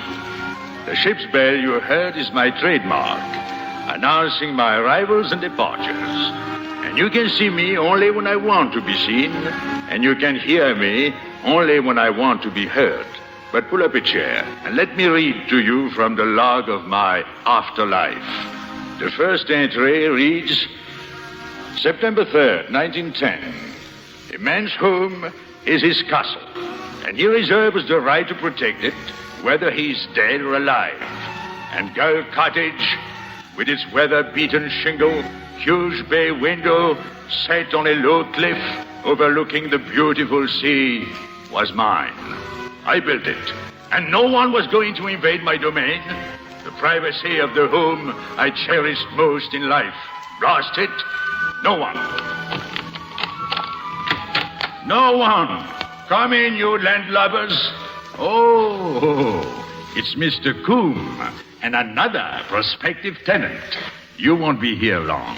Mrs. Muir, I assure you Gull Cottage won't suit you. Let me be the judge, please. Why won't you listen to reason? There are other cottages. That portrait on the wall. Who is it? The former owner, Captain Gregg. A sea captain. Oh, I guess that explains the scheme of the decoration in this room, doesn't it? Which is in frightful taste. Oh, so you don't like it? Mrs. Muir, there is absolutely no reason for you to slap me. I beg your pardon? Oh. What's wrong? Let's leave. No, I like this room. Well, now, there is a lady with taste. Mrs. Muir, I assure you this house won't suit you at all. I think I shall redo the walls in sea blue, with organdy curtains. Organdy curtains? Billy, that you son of a sea cook. And that horrible tree outside. What kind of a tree is it, Mr. Coombe? It's called a monkey puzzle tree. Why? Because the bark is so smooth, it defies the efforts of monkeys to climb it. Oh, how sad for the monkeys. I think we'd better see the rest of the house. Oh, my. Everything's so terribly dusty. The house has been empty for nearly 4 years. Oh, this is a lovely kitchen. Perfect. Oh, but on that table, food. I thought you said there'd been no one here. A charwoman was here last week. Well, she must have left in a frightful hurry. Well, last heard of, she was on a boat bound for America. That laugh. Mr. Coombe. Goodbye, Mrs. Muir. It's the ghost of Captain Gregg. Oh, wait for me. Wait for me. Au revoir. And that takes care of that.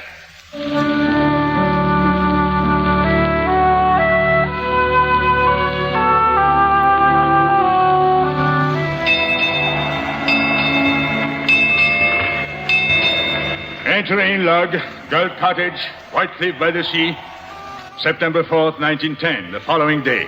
SOS, SOS. My ship is sinking fast. I have been invaded.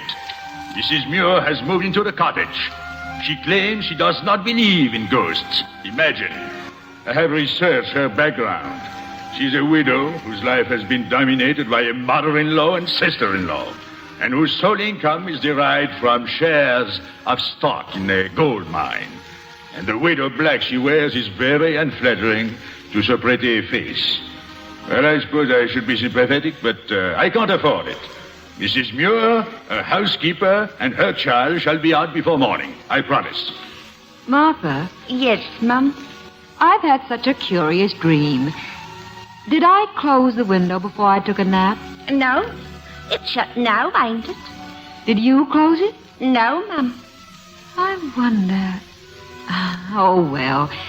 Let's look in on Anna and tuck her into bed. Now I lay me down to sleep. I pray the Lord my soul to keep. If I should die before I wake, I pray the Lord my soul to take. God bless Mummy and Martha and poor Captain Gregg in heaven. Captain Gregg in heaven? I wonder. Your hot water bottle's on the kitchen table, and the kettle's on the stove already boiling. Thank you, Martha. Good night. Good night, Mum. And be careful of the lighted candle in your hand. Oh, my candle's blown out. It must have been the wind. Wind? Yes, my breath. I'll light it again. It couldn't have been the wind. The window's closed. Yes, and I shall blow the light out again. Oh, now, what? I'll light it again. There. It's no use, madam. You cannot win. You're in the dark again. Well, ready to move out? I know you're there. I say I know you're there. Oh, now, what's wrong? Are you afraid to speak up? Is that all you're good for, to frighten women? Well, I'm not afraid of you. Now, speak up. I've never met such a cowardly ghost. Now, the demonstration is over. I'll thank you not to interfere while I boil me some water from my hot water bottle. Light the candle. Go ahead. Light it. How can I when you keep blowing out the match? Light it, I say. Go on. The candle. Well, you see? It's lit. You'll forgive me if I take a moment to get accustomed to you. You're, Captain Gregg? Yes? I'm sorry I called you names, coward and so forth. It must have been very embarrassing to you. Why? Why? Well, I mean, because of the way you died. The way I died, madam? I mean, because you committed suicide. I went to sleep in front of that confounded gas heater in my bedroom, and I must have kicked the gas on with my foot in my sleep. It was a stormy night, like this, with a half gale from the southwest blowing into my windows, so I shut them, as any sensible man would, wouldn't you? I suppose so. Well, the coroner's jury brought it in as suicide because my confounded charwoman testified I always slept with my window open. And how the devil should she know how I slept? Oh, I'm so glad. Oh, you have a strange sense of humor, madam. Oh, no. I mean because you didn't commit suicide. Oh, but if you didn't, why do you haunt? Because I have plans for my house, which do not include a pack of strangers barging in and making themselves at home. I think it's very mean of you, frightening people. Childish, too. Well, in your case, I'm prepared to admit I charted the course with regret. You're not a bad-looking woman, you know. And, well, women are so foolish. They don't know how to take care of themselves. You're a fine one to say that. I assure you I am quite capable of taking care of myself. The house suits me perfectly.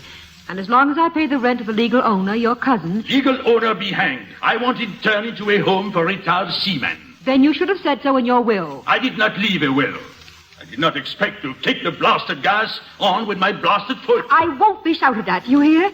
Everyone shouts at me and I'm sick of it. Blast, blast, blast. Temper. Oh, or laughed at either. I won't leave this house. You can't make me. I won't. Oh, here, Beleda. Don't cry. Oh, stop now. Do you hear me? Anything I can't stand is a woman crying. Oh, stop it, blast it all, madam. Oh, I love this house. I felt I must stay here as soon as I saw it. Oh, you can't understand that, can you? Well, I'd be some truth in it at that. Felt that way about a ship once. My first command. Found her resting in the Mersey. Very well. You love the house, that counts for you, and you've got spunk. That counts too. Very well, you may stay. Oh. On trial. Thank you. Now keep your distance, madam. Oh, I'm sorry. You've made me so happy, and you'll go right away and leave us alone. No, I will not go right away. Why should I? Because of Anna, my little girl. I don't want her frightened into fits. I never frighten little girls into fits. But think of the bad language she learned. And the morals. Confound it, madam. My language is most controlled. As for my morals, I've lived a man's life, and I'm not ashamed of it. But I can assure you that no woman has ever been the worse for knowing me. And I'd like to know how many blue noses can say the same. She's much too young to see ghosts. All right, I'll make a bargain with you. Leave my bedroom as it is, and I'll promise never to go into any other room in the house. But, well, if you keep the best bedroom, where should I sleep?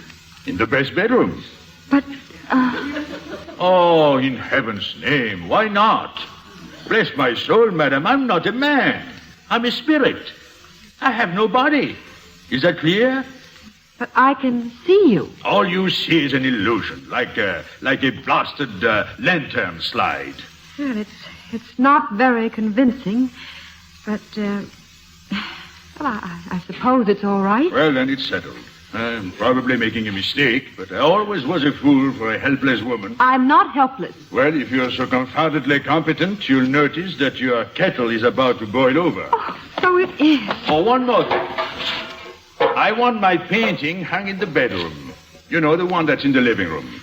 Must I? It's a very poor painting. But it's my painting, and I did not invite your criticism. I make it part of the bargain. Oh, well, I mean, it doesn't do you justice, and... Well, what do you know? He's gone. Oh, dear. I never realized I was standing here all the time in my nightdress. Oh, that's hardly the way to receive a gentleman, but... Oh, well, a ghost. Well... My dear, never let anyone tell you to be ashamed of your figure. Oh!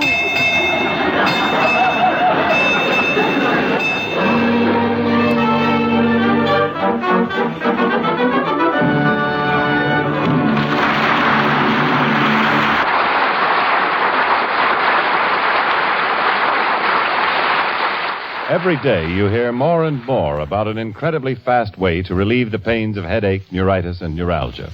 It's Anacin, A-N-A-C-I-N. Now, the reason Anacin is so wonderfully fast-acting and effective is this. Anacin is like a doctor's prescription. That is, Anacin contains not just one, but a combination of medically proven active ingredients in easy-to-take tablet form. Thousands of people have received envelopes containing Anacin tablets from their own dentists or physicians, and in this way discovered the incredibly fast relief Anacin brings from pains of headache, neuritis, or neuralgia. So the next time a headache strikes, take Anacin, A-N-A-C-I-N. Anacin in handy boxes of 12 and 30, economical family-sized bottles of 50 and 100. Ask for Anacin at any drug counter. Charles Boyer had worked with NBC previously in doing presenting Charles Boyer, a 1951 romantic drama that aired on NBC as a summer replacement for Fibber McGee and Molly. The show never got picked up for a full season. They couldn't find a sponsor. Too expensive. I imagine that part of the reason why we have Boyer on this show might be part of that agreement or part of that contract, or that they worked with him. I mean, he did do some other radio during the years.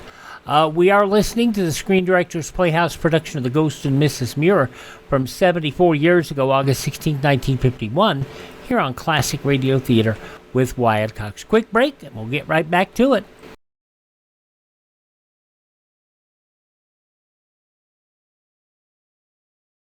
This is Lyle Wagoner for the IRS with a word about accuracy. When you do your income tax return, check your math. Use the peel-off label and envelope from your tax package. Attach all W-2s and schedules. And don't forget to sign your return. Be accurate. Then things go right. No delays if you're waiting for a refund. A message from the IRS.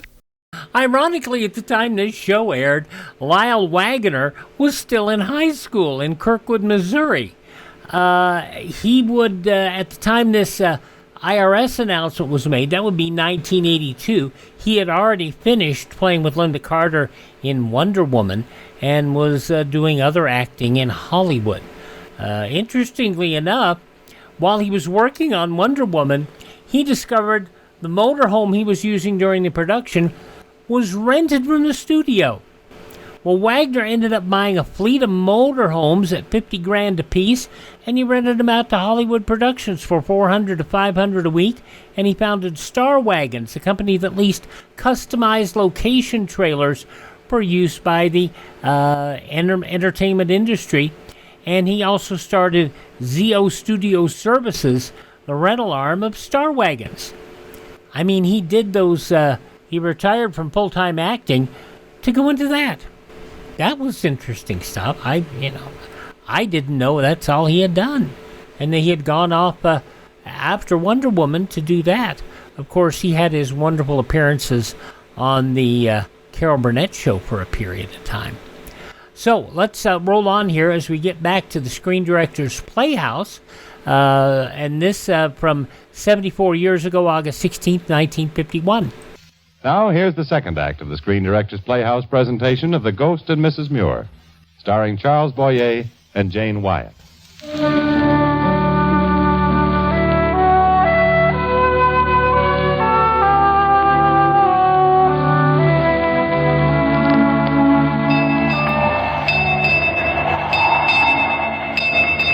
Entry log, October 15th, 1910. Well, it is a little over a month now since Gull Cottage, my castle, has been occupied, and I must admit that it has worked out far better than I had expected. Being a ghost, while not the most desirable of existences, has its advantages, especially when so charming a lady as Mrs. Muir proves to be most cooperative. Indeed, I find her efforts most seaworthy. Already she has taken on the bloom of the seaside, and she looks almost like a girl without her widow black. But in the garden, what has she done? I must see her at once. Blast her! Oh, good afternoon. What have you done with my monkey puzzle tree?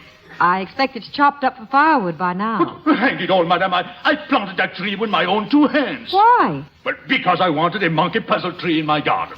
Oh, think how much prettier, better roses will look there. Roses. I hate roses. I hope the whole blasted bed dies of the blight. Oh, Captain Gregg, if you insist on haunting me, you might at least be agreeable about it. Why should I be agreeable? Well, as long as we're living...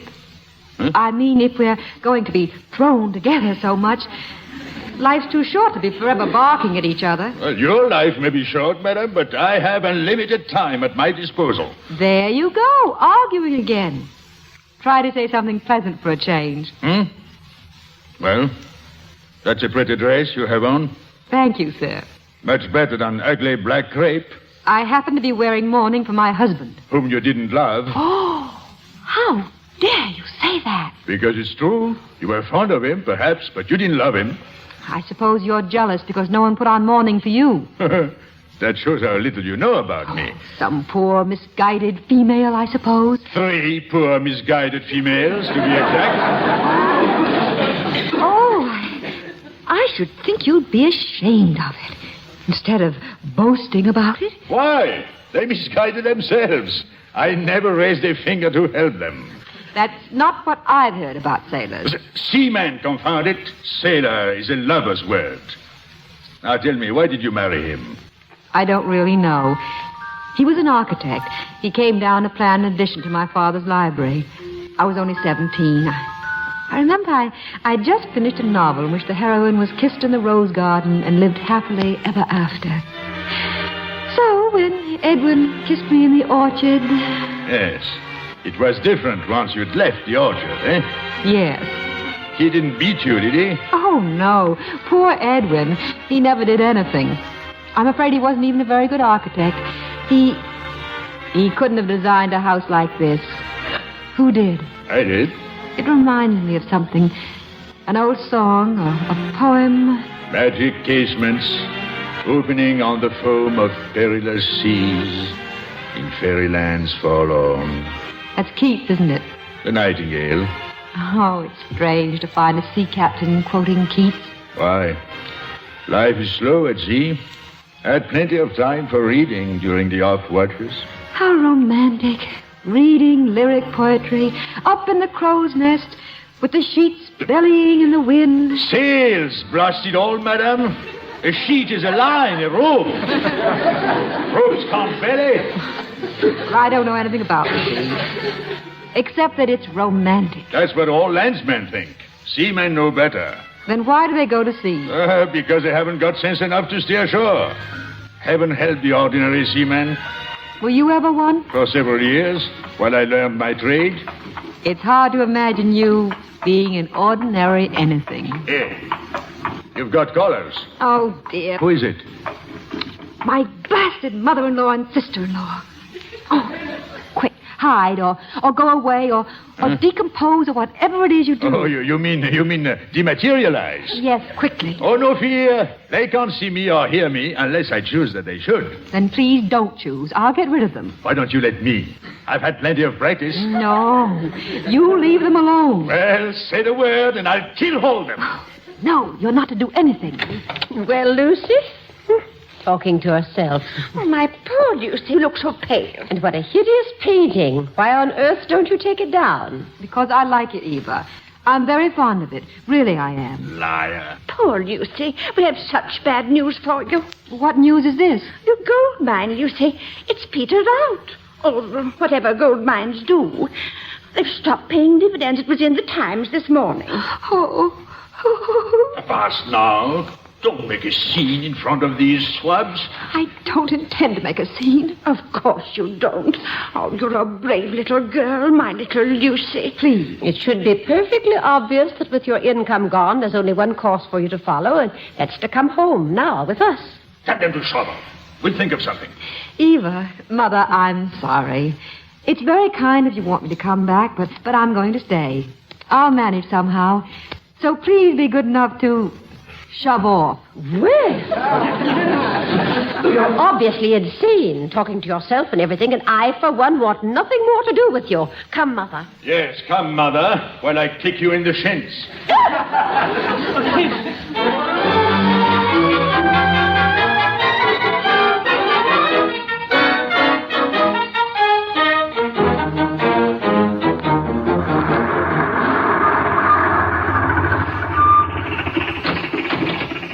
Here. I'll help you out, Mrs. Muir. Oh, thank you, Mr. Coombe. I'm so glad that you found the house suitable after all. Silly to think that such a thing as ghosts could exist in the 20th century. Indeed. How could they? Still, it is lonely. You should have a man to protect you. The right man. Oh, Mr. Coombe, your car. It started running by itself. Mercy, how'd that happen? Wait! It didn't cricket! Well, another one of your tricks, Captain. You liked it? I only hope when I reach the afterlife, I have more dignity than you. Dignity? Do you call it dignified to throw yourself at a herring-gutted swab like that? I asked Mr. Coombe here because he's a logical man to help me find lodgers for the summer. So, lodgers? Oh, forgive me, my dear. I've been seriously misled. I thought you wanted to sign him on for a husband. No, there is no harm done. I will not allow you to take in lodgers. They're worse than passengers at sea. It's them or starve. No, not at all, my dear. You're going to write a book. A book? But I can't. No, but I can. And you shall put it down on paper for me. It will be the story of my life. We'll call it, let me see. We'll call it Blood and Swash by Captain X. But it takes months to write a book. What are we to live on in the meantime? Well, you've got jewelry on it. I Oh, blast your eyes, madam. Will you try to understand that you can't afford to be squeamish? I do understand, and don't swear at me. Start with that ugly brooch. You don't like it anyway. Really, Captain Gregg, my mother-in-law gave it to me, and I'm really very fond of her. Very well. If you're so fond of her, you can go back and live with her. I think I can get about 10 pounds for it. I'm glad you're going to be sensible. Well, now, since we're going to be collaborators, you may call me Daniel. That's very good of you. And I shall call you Lucia. My name is Lucy. Doesn't do you justice, my dear. Women named Lucy are always being imposed upon. But Lucia, there is a name for an Amazon, for a queen. I don't feel much like a queen. I feel frightened and wondering what the future will bring. Don't you trust me? Oh, yes, I do, Daniel, when I'm talking to you. But when you're not here, well, it's asking a great deal to expect anyone to trust her whole future to someone who isn't real. But I am real. I'm here because you believe I'm here. I exist in your mind, and in the mind of the God who made us all. Yes, Daniel. Keep on believing, and I'll always be real to you. As long as you have need of me, I'll be here.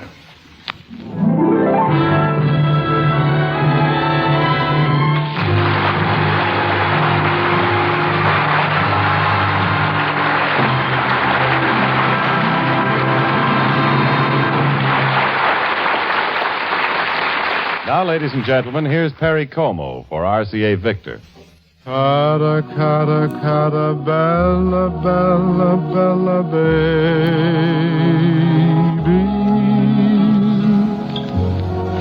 How can I express my happiness? Cara, cara, cara, bella, bella, bella baby. It's available now at record dealers everywhere. Perry Como's sensational new RCA Victor release, Cara Cara Bella Bella.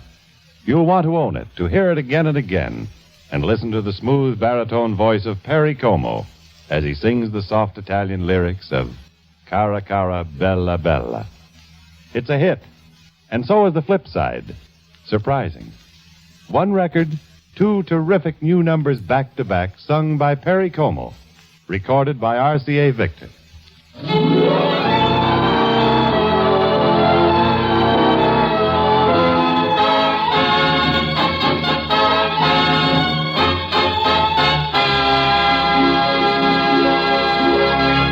You are listening to the Screen Directors Playhouse, one of the weekly features on NBC's All-Star Festival. Brought to you by Chesterfield.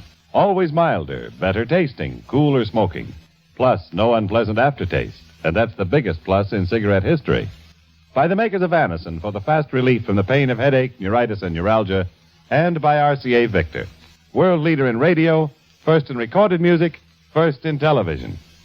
The Screen Directors Playhouse presentation of the Ghost and Mrs Muir, starring Charles Boyer and Jane Wyatt, will continue in just a moment after a brief pause for station identification. And we'll have probably one more break at the Screen Directors Playhouse 74 years ago, August 16, 1951. But we'll get back to the show when Classic Radio Theater with Wyatt Cox continues.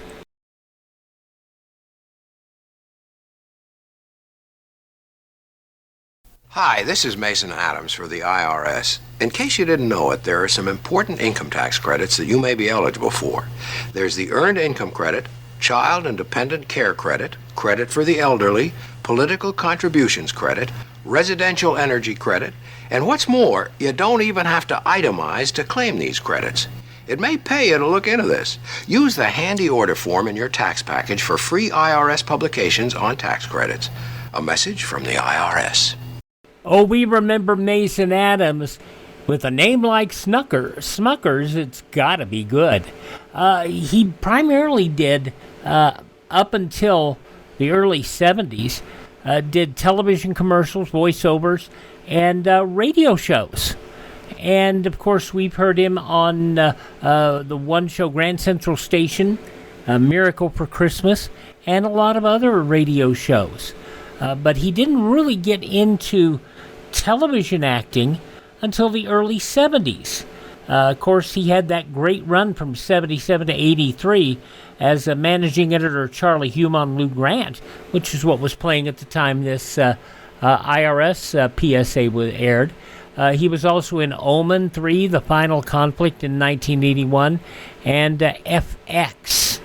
Yes, that was a movie in 1986, and a really spooky one. And he did lots of great work. And he also continued to do voiceovers. In the 90s, he narrated several audiobook mysteries, and he was busy up until his passing in 2005 at the age of 86. My goodness, what a great life. He died of natural causes, so there's that information. Okay, let's get back to the conclusion of the Screen Directors Playhouse from 74 years ago, August 16th, 1951.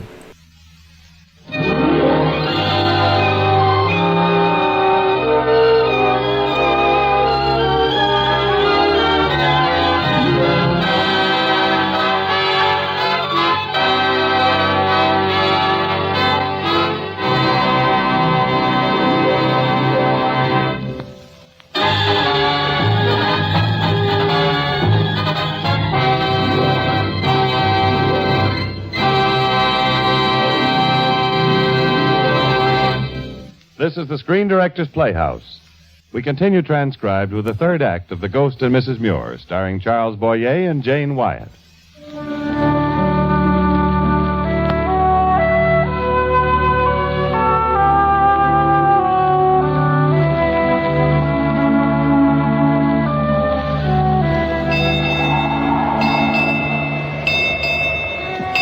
Entering log, December 1st, 1910. Captain Daniel Gregg, Galt Cottage, White Cliff by the sea.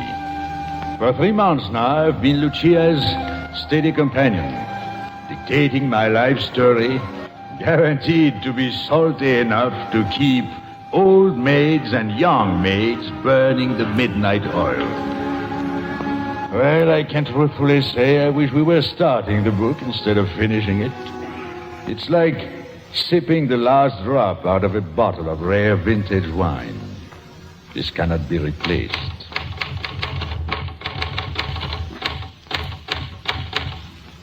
Well, Lucia, why have you stopped typing? You haven't finished a sentence. I know. It's that last word. I've never written such a word. Well, it's a perfectly good word. I think it's a horrid word. Well, means what it says, doesn't it? All too clearly. Well, what word do you use when you want to convey that meaning? I don't use any. Oh, blast it, Lucia. If you're going to be prudish, we'll never get this book written. Now, put it down the way I give it to you. I'll do it, but I won't look. Good. At this point, having had a good drink, I went upstairs. Why? By what? Why did you go upstairs? Well, because I saw no harm in it. Oh, you must have been very young and foolish. I was young, but I was never foolish. Inexperienced, perhaps, curious as young men are, eager for adventure, but at the same time level-headed. I matured early. I wish I'd known you then. I was an orphan. I was brought up by a maiden aunt in a country village. Now, for heaven's sake, let's get on with it. Where was I? Upstairs. Oh, yes. The customs of Marseille are different to any... Different from? Oh, to or from, who cares? This is not a blessed literary epic. It is the unvarnished story of a seaman's life. It's certainly unvarnished. Well, all right. Smear on your own varnish. Change the grammar all you please, but leave the guts in it. I believe it would have been nice if we'd included a chapter about your early life, your school days. Never went to school. I was educated by the vicar. Oh, poor man. He must have had a dreadful time. Oh, he enjoyed every minute of it, except when I put a snake in his bed. Oh, what did he say? What would you expect a vicar to say when he finds a snake in his bed? You must have been a horrid little boy. Daniel, what did your aunt do when you ran away to sea? Probably thanked heaven there was no one around to fill the house with mongrel puppies or tracked mud on her carpets. Did she write to you? Every Sunday for 7 years. I was at sea when she died, the year I got my mate's ticket. What are you thinking about, Lucia? I'm thinking how lonely she must have felt with her clean carpets. And what else are you thinking? About Coombe, the renting agent. He's threatening to put us out unless the rent is paid. Oh, it's unimportant. Don't worry about it. Oh, I'm so tired, Daniel. I can't see straight or think straight. Now, just these last few pages, and then tomorrow you take it to the publishers. I hope they like it. They must like it. Oh, they will. It's strange. I didn't think so at first, but somehow it's a very wise book. It has elements of wisdom in it, my dear. Oh, I did not lead a very wise life myself, but it was a full one and a grown-up one. You know, you come of age very quickly through shipwreck and disaster. I never understood the sea before, or the men who go to sea. Why did you write the book, Daniel? It wasn't really to save the house for me. Partly that. For you and the retired seaman you will leave it to in your will. Very brave man who always risk their lives for people who never appreciate them. Ship out there, too close by the sound. It's the loneliest sound. Like a child lost and crying in the dark. Yes, he's lost right enough. With the captain cursing a blue streak and wondering why he went to sea instead of opening a grocery shop like a sensible man. Treacherous. Fog in the channel. I'd rather face a nor'easter. Still, it's honest, the sea. It makes you face things honestly, doesn't it? There's something in your mind. Yes. What's to become of us, Daniel? You and me. Nothing can become of me. Everything's happened that can happen. But not to me. What do you mean, Lucia? When we were writing the book, I was happy. We were accomplishing something together. But now, when I try to think about the future, it's all dark and confused. Like trying to see into the fog. Yes, you've been working too hard and cooped up too long in this house. You need a change of scene. But I love it here. Well, you ought to be out in the world more. Meeting people, seeing men. I have no desire to see men. But you should, Lucia. You are a very attractive woman. Or hadn't you noticed? Really, my dear. You owe it to yourself. Yes, Daniel. Good night. Good night, my dear.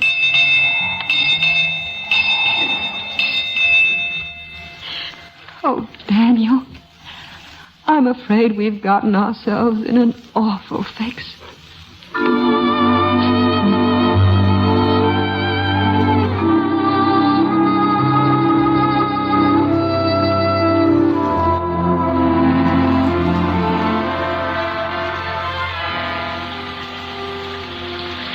I beg your pardon, Mrs. Muir. How did you know my name, sir?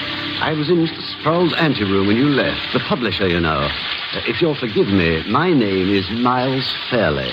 Good day, sir. It's raining, and I've got an umbrella. And your hat, if I may say so, is singularly inadequate under the circumstances. I didn't bargain for the blasted rain. That is, I'm afraid I shall miss the last train for home. There's a cab now. Cab! Where to, Mrs. Muir? Victoria Station. Thank you so much. Victoria? What a coincidence. That's exactly where I'm going. We'll go together. I know you won't mind sharing my cab with me, will you? Not at all. The word you're looking for is brass. Brass? To describe my behavior and me. I'm sure you don't approve of either. Not very much. Do you write? Yes, I write a little. Children's books. Children's books? You? Oh, I should like to see one. I'm afraid you have. You see, I write under the name of Uncle Neddy. Uncle Neddy? You're Uncle Neddy?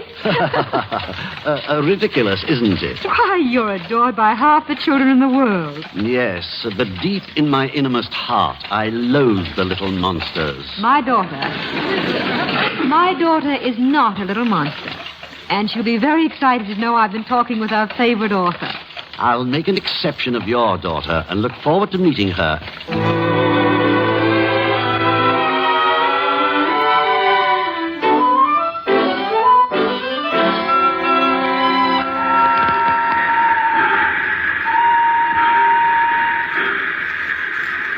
There's an empty compartment. Goodbye, Mrs. Muir. Goodbye, Mr. Fairley, and thanks again. Oh, you're quite welcome. Cheerio.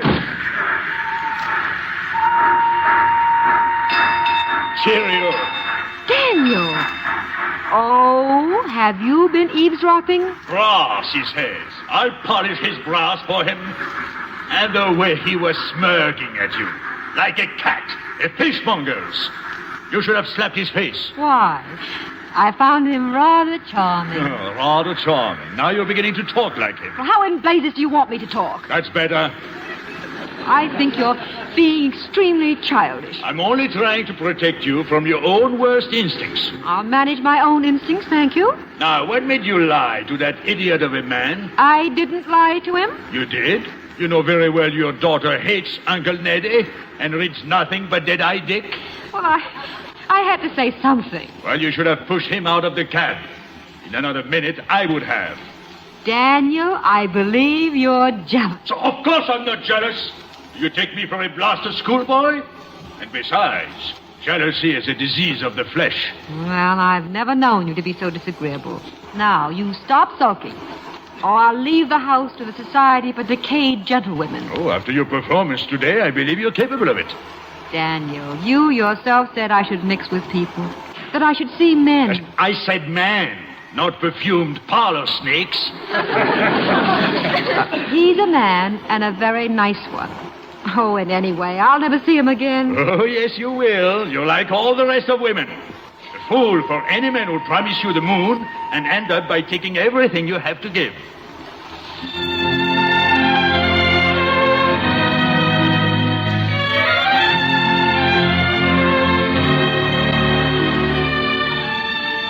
Hello, Mrs. Muir. You're quite a sleuth, aren't you, Mr. Fairley? I should think being Uncle Neddy would satisfy anyone. No, I also paint under the name of Renoir. You're such a fool. That's the first nice thing you've ever said to me. And what, if anything, do you do as Miles Fairley? Make a fool of myself, generally. Specifically, I believe, most idiotically, about a lady I fell in love with the moment I laid eyes on her.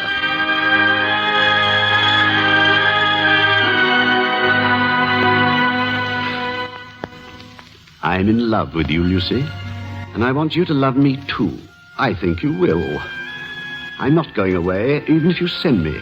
I'll see you again and again, even if you forbid it.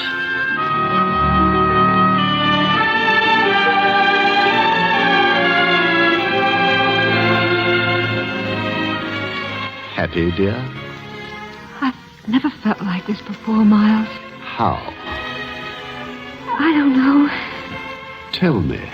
Like falling down from high up, all dizzy, unsure. You won't fall, my darling. I'll hold you. It isn't right. It can't be to feel like this, like... Oh, I don't know. Oh, darling.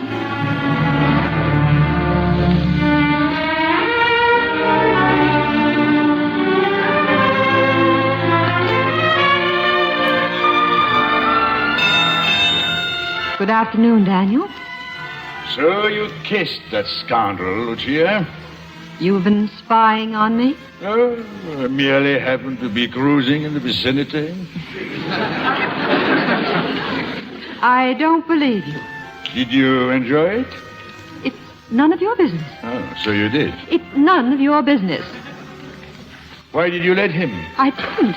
He took me unaware. Oh, look, my dear, since Eve picked the apple, no woman has ever been taken entirely unawares.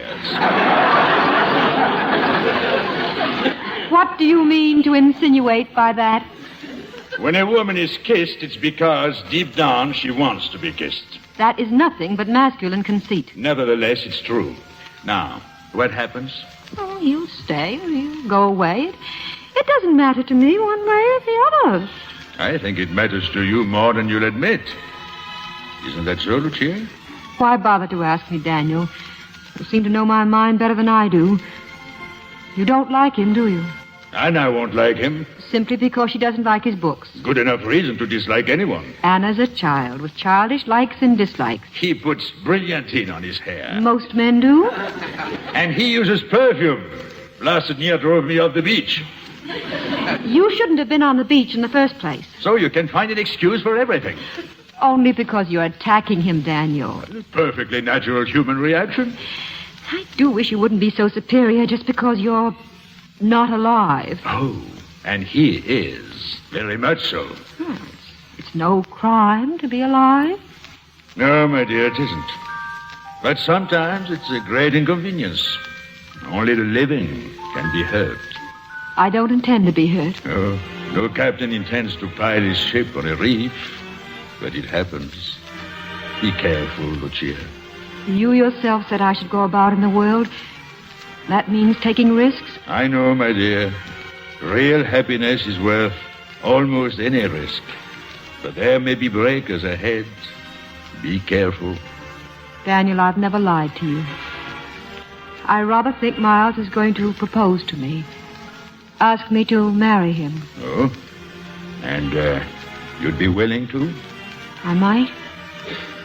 Why shouldn't I? He isn't good enough for you, that's why not. Oh, I know he isn't perfect. Perhaps he's conceited and erratic, even childish. But I need someone, Daniel. I'm not as strong as I thought. I need companionship and laughter and all the things a woman needs. I suppose I need love.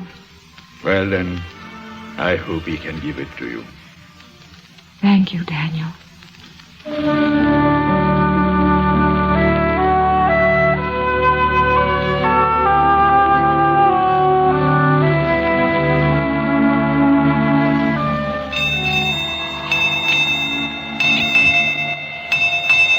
Entering log, January 10th, 1911, Captain Daniel Gregg. The curtains in the master bedroom are flowing gently in the faint breeze. The sky is beginning to lighten for dawn. In her bed, Lucia is asleep, breathing gently.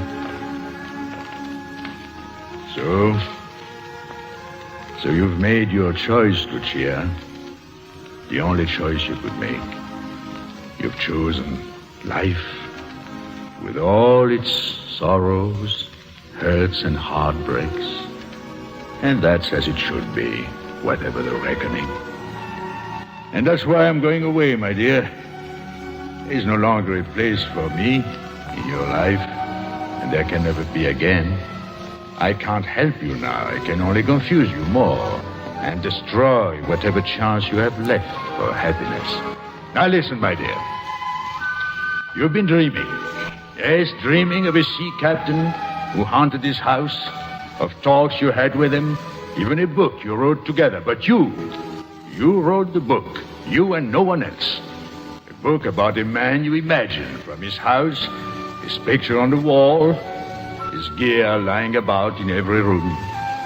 It's been a dream, Lucia, and when morning comes, you will only remember it as a dream, and it will die, as all dreams must die, at waking. Ah, my dear, how you would have loved the North Cape and the fjords in the midnight sun, to sail across the reef at Barbados, where the blue water turns to green, to the Falklands, where a southerly gale whips the whole sea white. Ah, what we've missed, Lucia. What we've both missed. Goodbye, my darling.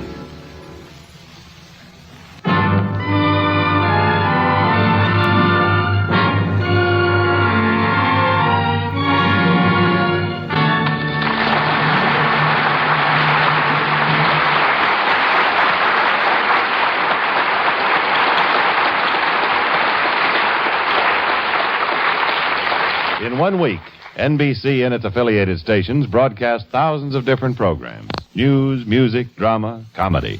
A world of varied entertainment and information. Who pays for it? The advertisers, naturally, you say. But does the consumer pay for it in the long run? No. And that is one of the miracles of radio. Radio reaches people much more economically than door-to-door selling or penny postcards or newspapers or magazines. Reaches and sells people vastly more economically than if there were no advertising at all. Only quality products are advertised on NBC. And radio helps bring them to you at the lowest possible cost. And now, back to our story.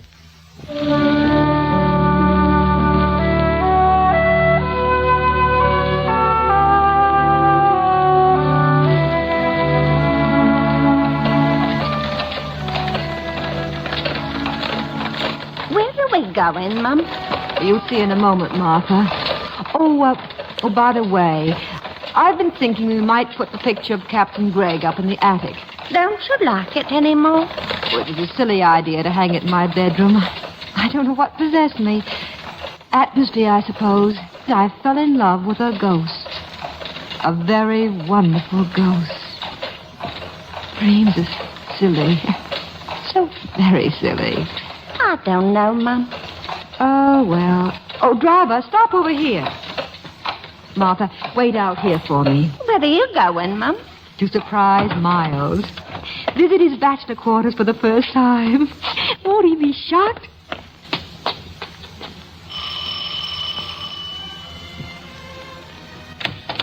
Yes? I'd like to see Mr. Fairley, please. Won't you come in? What is your name? Mrs. Muir. Oh, but please don't tell him. I want to surprise him. Oh, my husband is out. Perhaps I can help you. Husband? He'll be home soon. He's taken the children to the park. The children? You are a friend of his. I'm afraid I've made a mistake. A mistake, Mrs. Muir? Yes, I'm sorry. I think I understand, my dear. And I'm sorry, too. Truly, I am. It isn't the first time that something like this has happened.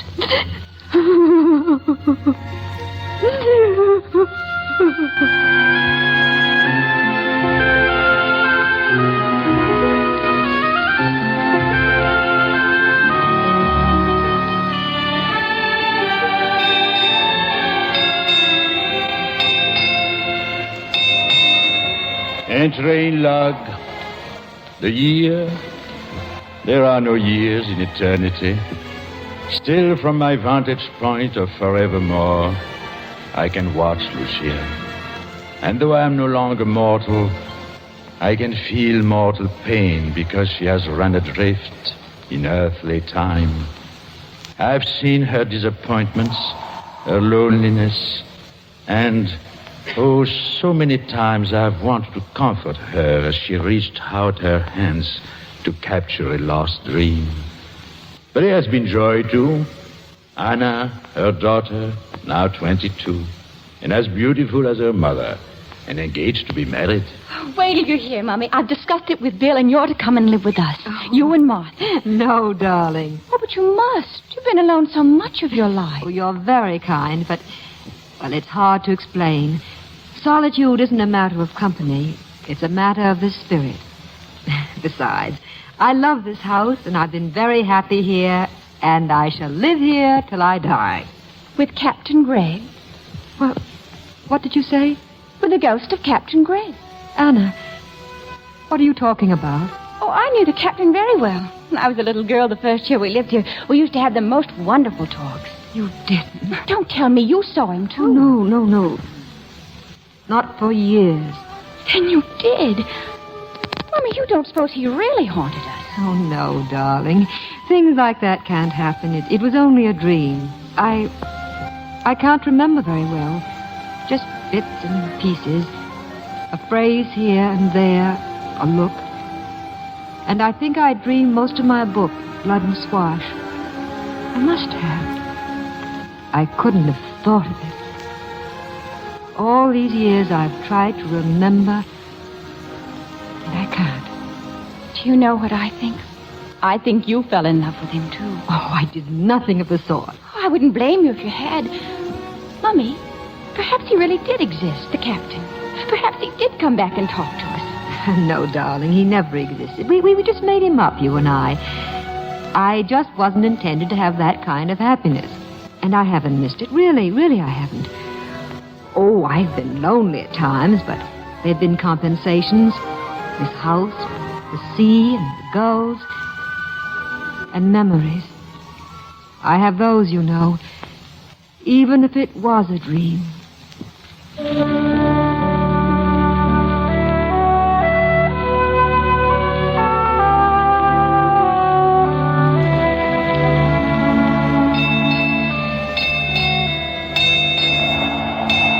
Entering log, the time, infinitesimal, where my soul lives. But on earth, the seasons have changed many, many times. The blossoms on the branches have withered and blossomed again and again.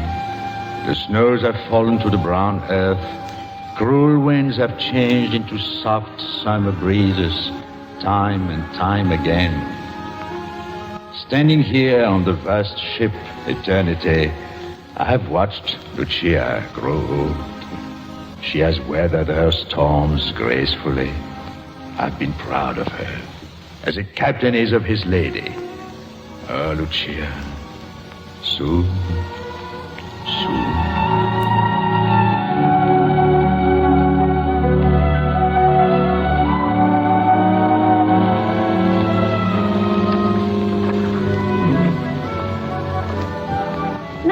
You doing out there on the captain's walk? Want to catch your death of cold? I don't know why I went out there. You don't know? You know what the doctor says. Remember, you're not a young one anymore. Oh, bother the doctor. Think you're not milk now? Not now, Martha. I'm too tired and I have a funny pain in my arm. Now, you drink it up like I tell you. Oh, Martha, stop bossing me. I don't want any hot milk. I hate hot milk. I just want to be left alone. Bossing me. Everyone bossing me. Very well, Mum. No bossing I never intended. Only brought the milk for your own good. Call her back. Bossing me. Call her back. Weren't you taught as a child never to let the sun go down on your wrath? Call her, I say. Martha. Yes, Mum. I'm sorry I was cross. Oh, they're lovely. It doesn't matter. We all get cross sometimes. Good night, dear Martha. You're such a good friend. Good night. Drink your nice hot milk now, and you'll be right as rain. I am tired. So very tired.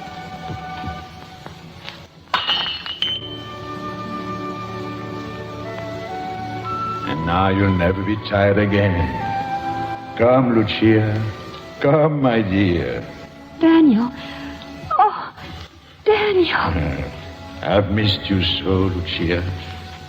The little old lady in the chair. Who is she? Look again, Lucia. That isn't me. It was you. But the real you is here with me, as it was meant to be. Come, my dear.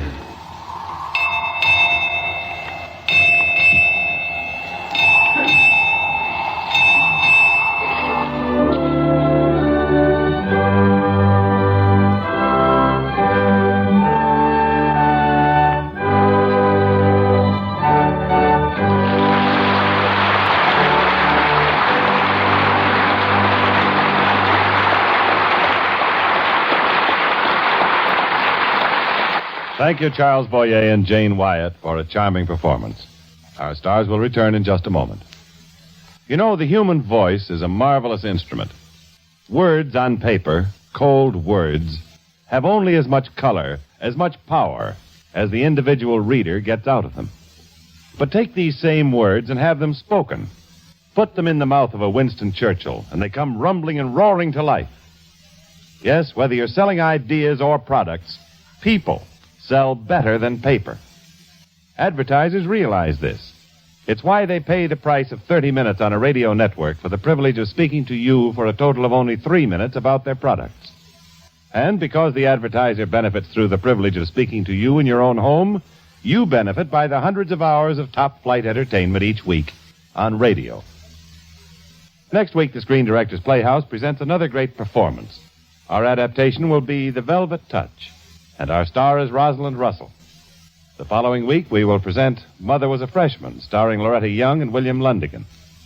And now, here again are tonight's stars, Charles Boyer and Jane Wyatt. Thank you.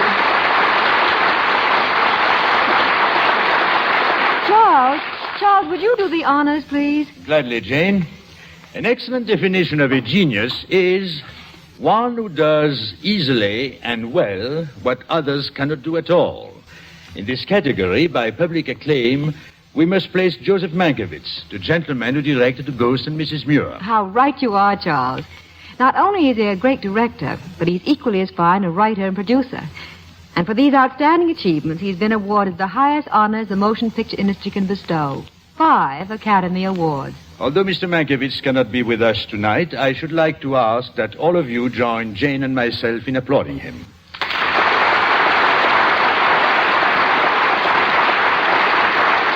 Thank you, ladies and gentlemen. Oh, Charles, just a minute. There's something I'd like to say. Now, wouldn't it be wonderful if we girls could look forward to romantic ghosts just like Charles Boyer? No, not yet. Thank you, Jane.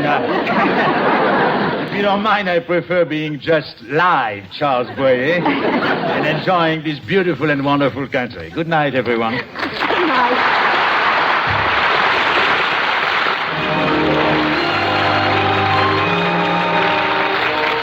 The Ghost and Mrs Muir, directed by Joseph Mankiewicz, was presented through the courtesy of 20th Century Fox. Producers of the Darrell F. Zanuck Technicolor production, David and Bathsheba, starring Gregory Peck and Susan Hayward. Now currently releasing Mr. Belvedere Rings the Bell, starring Clifton Webb. Included in tonight's cast were Ruth Parrott, Sarah Selby, Alma Lawton, Norma Jean Nilsson, Barbara Eiler, Alec Harford, and Don Morrison. The Ghost and Mrs Muir was adapted for radio by Jack Rubin. Screen Directors Playhouse is under the production supervision of Howard Wiley and was directed by Bill Carnes. Portions of tonight's broadcast were transcribed. This is Jimmy Wallington speaking and inviting you to listen again next week when the Screen Directors Playhouse presents The Velvet Touch, starring Rosalind Russell.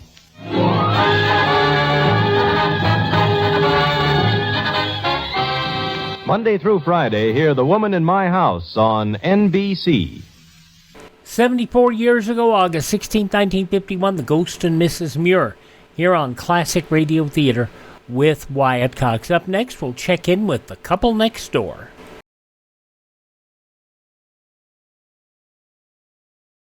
Fernando Lamas, what are you doing here? I love to come to this neighborhood where people still help people. Now take Vita, for instance, volunteer income tax assistance. The IRS trains volunteers to help people prepare their income tax returns right in their neighborhoods. They help the handicapped, the non-English speaking, the low-income people, and there is also tax counseling for the elderly, for those 60 or older. The help is free. Call your IRS office to find a site nearest you. A message from the IRS. Oh, the big Latin lover in a lot of motion pictures during the years, starting in the 1940s in his own country, in his native Argentina, and then he would come to the United States in the 1950s. His first picture would be the Avengers for Republic Pictures. No, not that Avengers. It was a swashbuckler, if you will.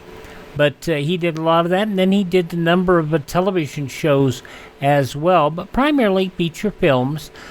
He had married his third wife, well-known actress Arlene Dahl, and swimmer and actress Esther Williams was the wife who was married to him at the end. Of course, one of his children, Lorenzo Lamas. Probably his best-known role was in Falcon Crest, for which he got a Golden Globe nomination. Lammas passing away not long after these would have aired in 1982 at the age of 67. He moved with with Esther Williams to Europe for a time, and then came back and did more television shows. So there you go. All right, let's get on with it here. The Couple Next Door, Peg Lynch, Alan Bunce. This episode goes back 65 years to August 16th, 1960. CBS Radio brings you The Couple Next Door, written by Peg Lynch and starring Peg Lynch and Alan Bunce.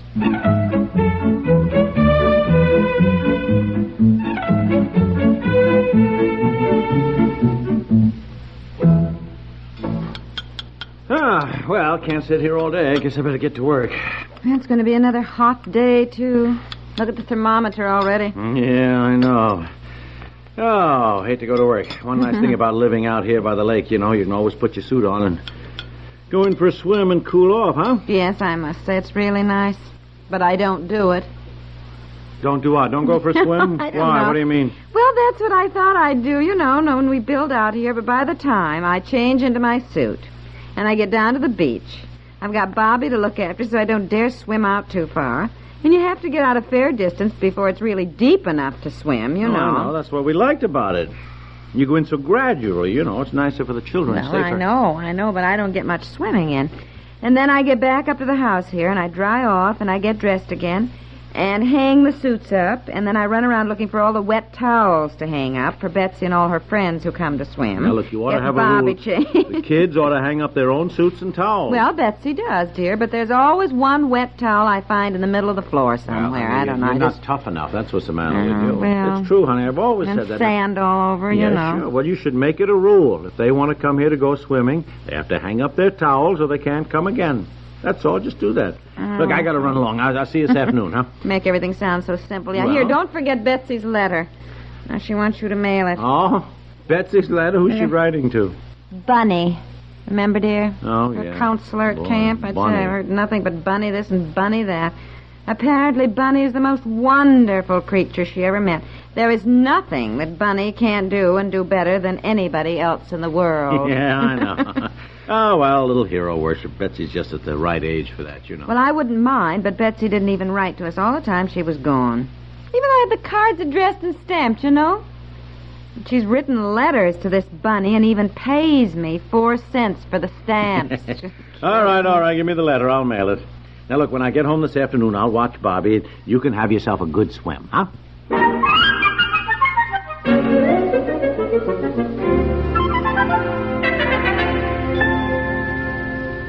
Well, for goodness sakes, I thought you'd gone to work. Oh, I know. No, I haven't gone yet. I went upstairs to make the bed, and I heard footsteps down here. Well, what are you looking for, dear? Well, what do you suppose? Oh, really? Yes, honey? all right. Now, look, never mind the lecture. Just... Well, I do think it's past the funny stage when you know the millions of mornings we have raced around looking for your car keys. Darling, it is hardly millions. Well, now, it seems like it. Why don't you put the car keys in a special place when you get home each day? If you'd at least put them in your pocket, and then even if you change suits the next morning, we'd know where they are. But you walk in the house each night with the keys in your hand. You just set them down in a different place each day. I know, and never any rhyme. Well, if you know why, dear. Honey, why don't please, you... dear mine, I am sorry. I am in a hurry. Wouldn't it be more constructive to help me look for them? I am due at the office, where I have a job, you remember, which supports you and the family. Now, darling, instead of lecturing me and going on and on, I admit it, I should have done all these things, but right now I'm in a hurry. Seems to me that you might just... Well, instead of rushing all over aimlessly, let us calm down. Let's try to reconstruct what you did when you came home yesterday. It'll save time in the long run. Now, what did you do when you walked in the door? Honey, how do I remember what I did? That was yesterday. Pete says I just came in the house. And it seems to me. Let's see, yesterday.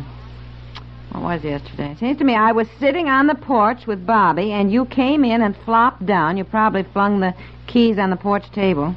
Yeah. Come in that yeah, way.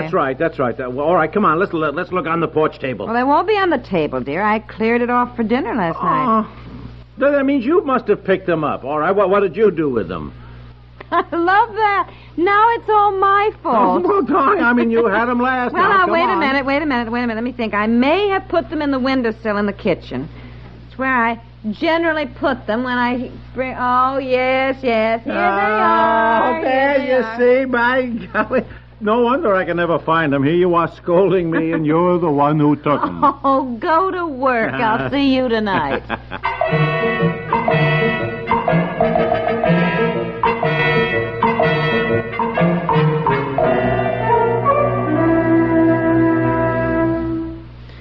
What do you mean the car doesn't start? Darling, I don't know how else to put it. My car doesn't start. I'll just have to take yours. Don't have to take mine. Mine is down at the garage being fixed. Gee. Well, you could see that it's gone, couldn't you? Oh, yeah. Well, I didn't even look. Well, you didn't have to look. You could certainly see my car isn't out there, and All I right, told you that I didn't think then. Look, when my car wouldn't start, I just rushed back in here to get your car keys. Well, I'll have to call a taxi, I guess. Oh, boy, I am going to be so late to work. I told you yesterday I'd left the car at the garage, and Ann Lindell gave me a ride back home. I told you that. I went into a whole story about how I went down there. will be crazy, I'm telling you. Well, all right, you did tell me. I forgot, that's all. Gee, a taxi. It costs so much from way out here. Oh, Pete sakes, money. That's what I meant to do yesterday, cash a check. Well, I got to borrow some money from you, that's all. Didn't you cash a check? No, I just said I forgot to. I haven't a dime. What? Well, I guess that's just about what I have. That's the reason you were cashing a check to you, because I'm flat. I told you that yesterday morning. You said, I'm cashing a check today. You must have more than a dime. Well, I don't think I have more than a dime. I think that's exactly what I've got. Oh, honey, go look, will you? Look, I've got here, a nickel and 2 pennies. How'd you let yourself get so low? Where's my purse now? You took practically everything I had yesterday. When I needed money to pay Mrs. Tierney. Well, Here it is. Just a second. Let me look. And I signed my lunch check. I remember I had just enough for the tip. Now, I was going to go to the bank then. I guess Fred walked back to my office with me, and we got to talking, you know, the way you do. And I walked right by the bank, and I forgot about it. Then when I got through work, I just drove on home. What do you got? Just what I thought. Dime. Oh. You have a nickel and 2 pennies. Put them together. That's 17 cents. Look, I cannot take a taxi with only 17 cents. Honey, haven't you got some money around the house? You're always hoarding money, and, you know, Yes, I generally keep $10 for emergencies and shakes, but it seems to me that recently I had to use it. Darling, look. Will you go and look? Honey, go yes, look, I'm will thinking. you, and see? I'm just trying to think where we might have some money. I've got to get to work. I know. I'm trying to think where we might have some other money. In the meantime, look through all the coat pockets in the closet. When I get change, I often just put it in my coat pocket, you know, and generally there's money rattling around. And so you look in all the pockets in all of my coats in there, you know. Coat pocket. You are so careless with money. It's well, be glad I am if you find some. Look in my raincoat pocket and in my short tan coat. I'm sure I took the $10 emergency money out of Shakespeare. I always keep it in the Taming of the Shrew. Yeah. Yes. Here's some money rattling around in your raincoat. Here, wait a minute. What is... Oh, pennies. There's a whole fistful of pennies. There's all... Well, it's penny change I generally put in my pockets. I don't put dollar bills and things like that. No. The money isn't in Shakespeare here. 12, 14... So, yeah, I dropped it. Wait a minute. 14. 16 pennies. Well, we've got 17 cents, so that plus 16 is 34 cents. Now you got. Now. 33 cents. Boy, you and your arithmetic. Oh, yes, 33. Right, 33. Yes, you're right, 33. All right, 33. Sometimes I think you ought to go back to school along with Betsy. Well, did you find the $10 in Shakespeare? No, I just said I didn't. I think I used it a couple of weeks ago to pay Mrs. Tierney, too, and I meant to replace it. You mean to tell me that we have no money? That we have no money in this house at all except this miserable 33 cents? Well, now, just a minute. We have not exhausted all resources. Let's look around in the desk drawers and the ashtrays. You always complain about my putting money and bobby pins and buttons in ashtrays, but maybe for once you'll be grateful. Now, let me see what's in here. What do you got? Here's a 50-cent piece. Oh, no. Oh, good. Well, goodness. Here, give it here. That's 83 I'm sorry. cents. It's a button. Oh, well, it was under some stamps, and it's silvery looking, and it's just that size. I thought it wasn't... It's off Bobby's snowsuit. Yes, that's what it is. I must remember to sew that on, too. Now, put it where I can won't forget where it is. Now, listen, I just bought $2 worth of 4-cent stamps. Do you think the taxi driver would take stamps?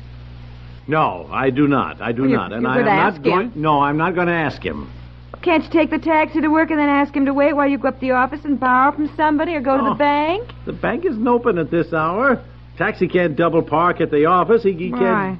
can't park there at all, as a matter of fact. He can. You cannot park in front of that building. Why? It's a bus stop. Well, he could park when the bus isn't stopping there, couldn't he? He could park for 1 minute.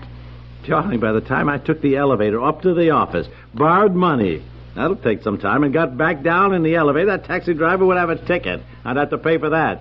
Well, if you got a nice driver, I'll bet he'd trust you, dear. Just tell him you know who you are and where you work and that you'll mail him the money. I mean, he might be I am lovely not about going it. to take a taxi from way out here and then tell him I don't have any money. I mean, he'd be within his rights to cart me off to the police station. Oh, he's not going to do that, I honestly. wouldn't In blame this him. town, really, Now, dear. look, you must have some money salted away somewhere, honey. You always do. Well, Now, I look might have some in my winter purses. Now, look around, will you? Every fall that I get them out, I do find some money left in there. I'll go look. In the meantime, go through all the desk drawers and look down behind the cushions in the sofa and the big chairs. It's always falling out of your pockets. Oh, yeah, all right. It's a good idea. Okay, now hurry up, will you, darling? Let's see what we can round up.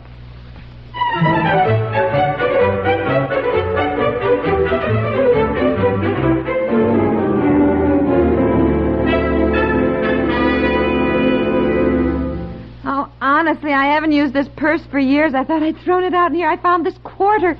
It's gotten almost black. It's so tarnished, but it is a quarter. Well, that's still only 25 cents more. That makes 58 cents, It's, plus the 50 nickel and and- 3 pennies I found in the sofa. Yeah, still not enough for a taxi. Call one of your friends. Ask him to pick you up. Oh, who, for heaven's sakes, is way out of the way for any of them. Besides, none of them go to work this early.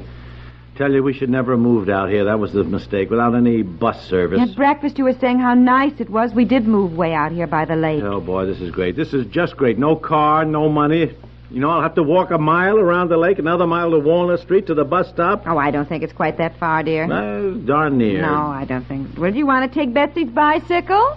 Oh. Well, you could, and there's a kidding? gas... I'm not kidding at all. There's a gas station there. You could leave the bicycle with a Gas man and station for a explain. bicycle? We'll pick it up later today. Well, now, wait a minute. How can we pick it up? My car's being fixed. And I'll have to call them to come and pick yours up, or else fix it here. I suppose you could ride Betsy's bicycle all the way downtown, dear? No, I am not going to ride a bicycle all the way downtown. No, just ride it to the gas station and then take the bus back today to the gas station and pick up the bicycle there again and ride on home. No? No. Oh.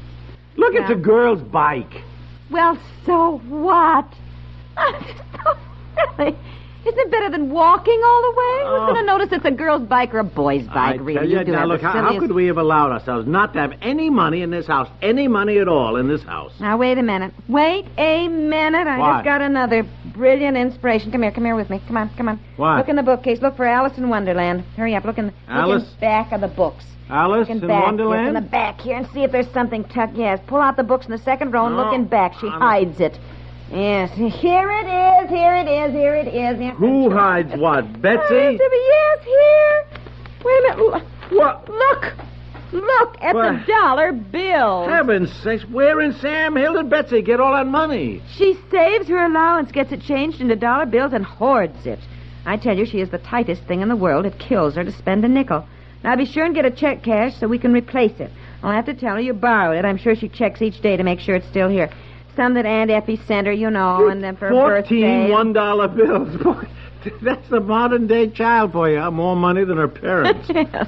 Look, let's be glad she saves instead of spends. Now, call your taxi, dear.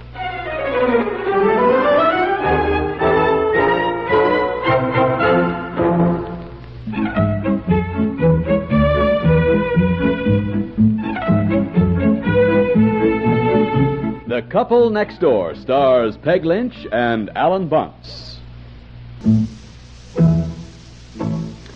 Betsy is one smart kid. The Couple Next Door, Peg Lynch and Alan Bunce, 65 years ago, August 16th, 1960, here on Classic Radio Theater with Wyatt Cox. Visit our webpage at classicradio.stream. We'll see you tomorrow for Rudy Valley Front and Center, the CBS Radio Workshop, and we'll get back to Lum and Abner. Have yourself a great Saturday. See you Sunday for more Classic Radio Theater. I'm Wyatt Cox.